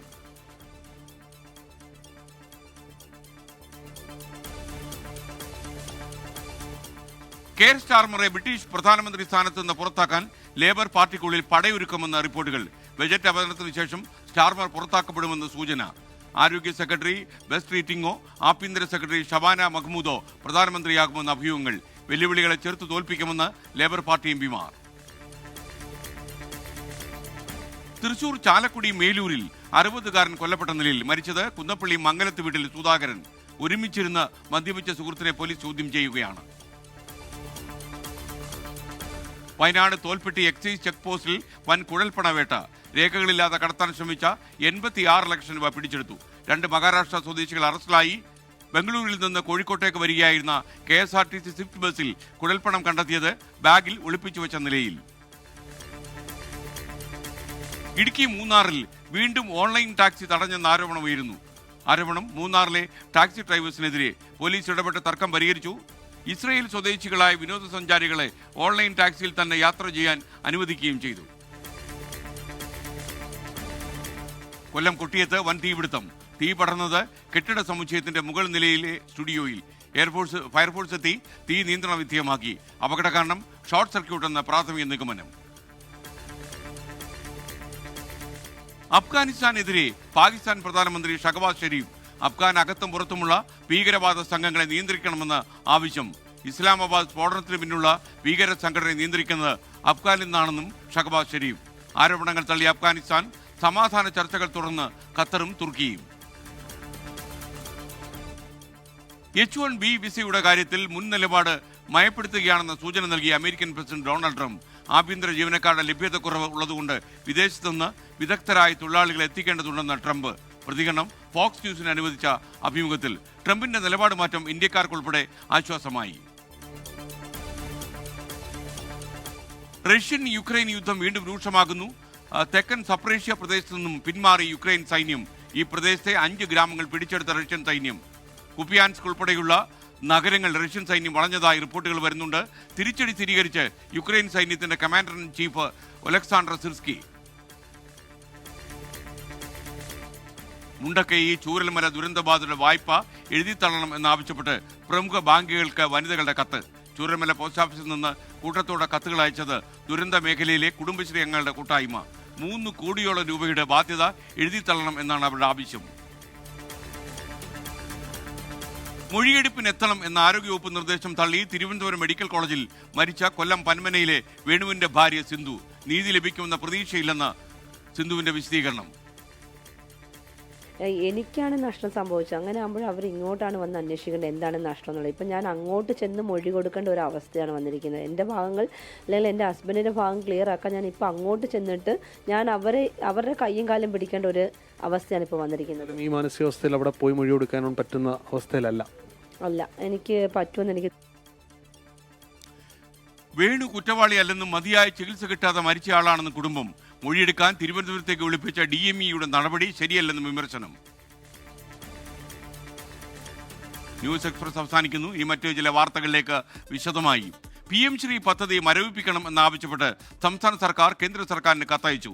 കത്ത് വൈകുന്നതിൽ അതൃപ്തി അറിയിച്ച CPI മന്ത്രിമാർ ഇന്ന് മുഖ്യമന്ത്രി നേരിട്ട് കണ്ടതിന് പിന്നാലെയായിരുന്നു വിദ്യാഭ്യാസ വകുപ്പ് മന്ത്രിയുടെ നടപടി. കത്തയച്ച വാർത്ത 24 പുറത്തുവിട്ടതിന് ശേഷം വിദ്യാഭ്യാസ വകുപ്പ് മന്ത്രി V. ശിവൻകുട്ടി ഇത് സ്ഥിരീകരിച്ചു. CPI കലാപക്കൊടി ഉയർത്തിയതോടെ LDFിൽ രാഷ്ട്രീയ പ്രതിസന്ധി ഉണ്ടാക്കിയ PMC പദ്ധതി വിവാദത്തിലെ പ്രധാന ഒത്തുതീർപ്പ് വ്യവസ്ഥയായിരുന്നു കത്തയക്കൽ. മന്ത്രിസഭാ തീരുമാനം വന്ന് 13 ദിവസം കഴിയുമ്പോഴാണ് കേന്ദ്രത്തിന് കത്തയക്കണമെന്ന വ്യവസ്ഥ പാലിക്കുന്നത്. ഇന്ന് രാവിലെയോടെ സർക്കാരിന് വേണ്ടി പൊതുവിദ്യാഭ്യാസ സെക്രട്ടറി K. വാസുകിയാണ് കേന്ദ്ര മാനവവിഭവശേഷി മന്ത്രാലയത്തിന് കത്തയച്ചത്. പദ്ധതി പുനഃപരിശോധിക്കുന്നതിനെക്കുറിച്ച് പഠിക്കാൻ മന്ത്രിസഭാ ഉപസമിതിയെ നിയോഗിച്ചിട്ടുണ്ടെന്നും സമിതിയുടെ റിപ്പോർട്ട് വരുന്നതുവരെ പദ്ധതി മരവിപ്പിക്കണമെന്നുമാണ് കത്തിലെ ആവശ്യം. ഇതിനെ സംബന്ധിച്ചിടത്തോളം തുടർ നടപടികൾ നിർത്തിവെക്കുന്നതിന് വേണ്ടി കേന്ദ്രത്തെ രേഖാമൂലം അറിയിക്കുമെന്ന് പറഞ്ഞല്ലോ. അതിപ്പോൾ രേഖാമൂലം അറിയിച്ചിട്ടുണ്ട്. മുഖ്യമന്ത്രി പ്രഖ്യാപിച്ചിരുന്ന സംഗതിയാണല്ലോ. ബാക്കി കാര്യങ്ങളൊക്കെ തന്നെ ഉപസമിതി കൂടി ആലോചിക്കും. CPI വീണ്ടും രാഷ്ട്രീയ സമ്മർദ്ദം ശക്തമാക്കിയതോടെയാണ് കത്തയക്കാൻ സർക്കാർ നിർബന്ധിതമായത്. മന്ത്രിസഭാ തീരുമാനമെടുത്ത് 2 ആഴ്ചയായിട്ടും കത്തയക്കാത്തിൽ അതൃപ്തി അറിയിച്ച് CPI മന്ത്രിമാർ ഇന്ന് രാവിലെ മുഖ്യമന്ത്രിയെ കണ്ടിരുന്നു. ഇതിന് പിന്നാലെയാണ് കത്തയക്കൽ നടപടികൾക്ക് വേഗം കൈവന്നത്.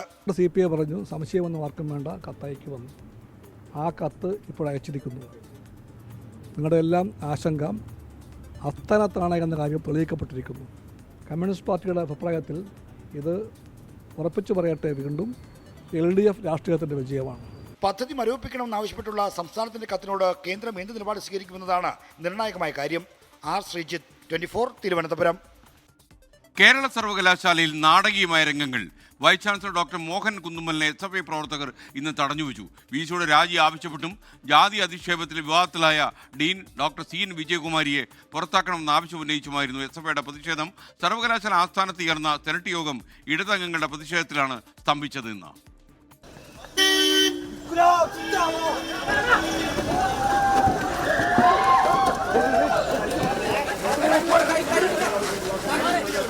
ജാതി അധിക്ഷേപ പരാതിയിൽ ഡീൻ CN വിജയകുമാരിയെ പുറത്താക്കണമെന്നാവശ്യപ്പെട്ടായിരുന്നു പ്രതിഷേധം. SFI പ്രവർത്തകർ സർവകലാശാലയിലേക്ക് മാർച്ച് നടത്തി.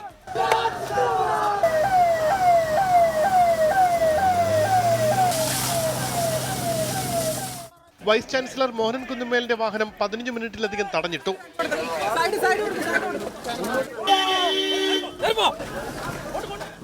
സെനറ്റ് യോഗത്തിൽ ഇടതംഗങ്ങളും ശക്തമായി പ്രതിഷേധമുയർത്തി.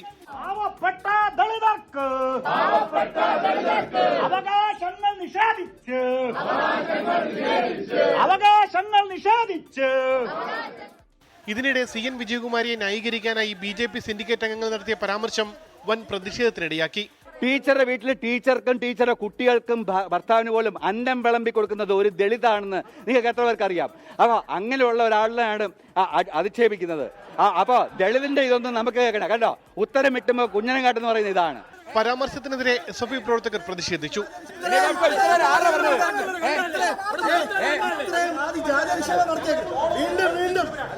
ജാതി അധിക്ഷേപത്തിലും സെനറ്റ് യോഗം കലങ്ങിയതിലും പ്രതിഷേധവുമായി UDF അംഗങ്ങളും രംഗത്തെത്തി. 24 തിരുവനന്തപുരം.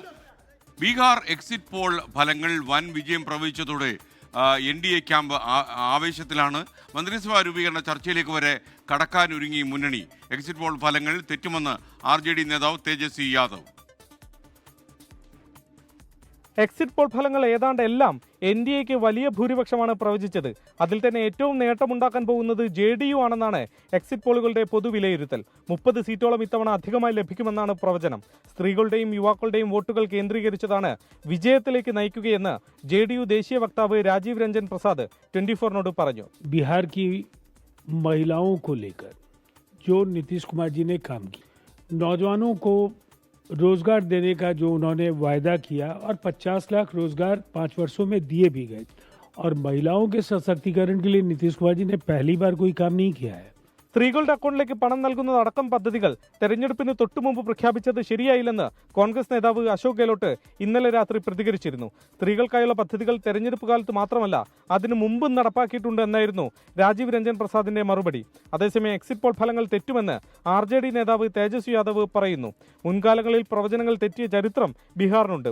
ഒപ്പം പോളിംഗ് 5% വർദ്ധിച്ചാൽ ഭരണമാറ്റം ഉണ്ടാവും എന്നതാണ് ചരിത്രം. ഈ കണക്കുകളാണ് മഹാസഖ്യത്തിന്റെ പ്രതീക്ഷകൾ.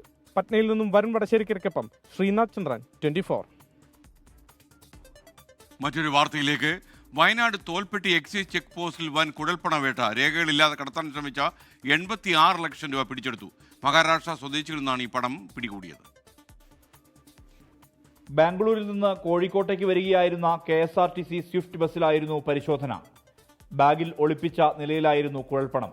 മഹാരാഷ്ട്ര സംഗ്ലി ജില്ലയിലെ സാൻകേത് തൂക്കാറാം നിഗം, ഉമേഷ് പട്ടേൽ എന്നിവരാണ് പണം കടത്തിയിരുന്നത്. പണത്തിന്റെ ഒരു രേഖയും ഉണ്ടായിരുന്നില്ല. 86 ലക്ഷം രൂപയാണ് പിടിച്ചെടുത്തത്. തുടർ നടപടികൾക്കായി തുക ആദായ നികുതി വകുപ്പിന് കൈമാറി. Mananthavady excise circle inspector S Baiju, Tholpetty excise check post preventive officer K Johny എന്നിവരുടെ നേതൃത്വത്തിലാണ് പരിശോധന നടത്തിയത്.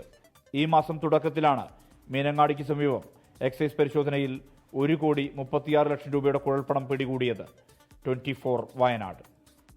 ജവഹർലാൽ നെഹ്റു കൾച്ചറൽ സൊസൈറ്റിയുടെ പുരസ്കാരം 24ന്, മികച്ച കറസ്പോണ്ടന്റിനുള്ള പുരസ്കാരം 24ന്റെ കൊച്ചി ബ്യൂറോ റിപ്പോർട്ടർ ആൻമരിയ സണ്ണിക്ക് ലഭിച്ചു. കൺഗ്രാജുലേഷൻസ് ആൻമരിയ സണ്ണി. മറ്റൊരു വാർത്തയിലേക്ക്. രാജ്യത്തെ നടുക്കിയ ഡൽഹി സ്ഫോടനത്തിന് പിന്നിലെ പ്രതികളെ കുറിച്ച് വ്യക്തമായ ചിത്രം തെളിയുന്നു. ഡോക്ടേഴ്സായ പ്രതികളെക്കുറിച്ചുള്ള വിവരങ്ങൾ വൈറ്റ് കോളർ ഭീകരവാദത്തെക്കുറിച്ചുള്ള ആശങ്ക വർദ്ധിപ്പിക്കുന്നു.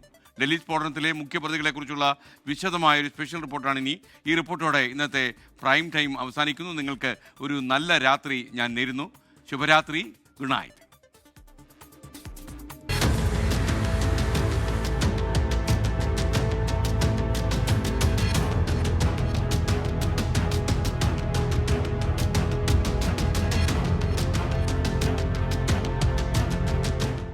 ഡോക്ടർ ഉമർ ഉൻ നബി പുൽവാമ സ്വദേശി ചെങ്കോട്ട ഭീകരാക്രമണം നടത്തിയാൽ സ്ഫോടനത്തിൽ കൊല്ലപ്പെട്ടു. ശ്രീനഗർ മെഡിക്കൽ കോളേജിൽ നിന്ന് 2017 MBBS, MD ബിരുദങ്ങൾ.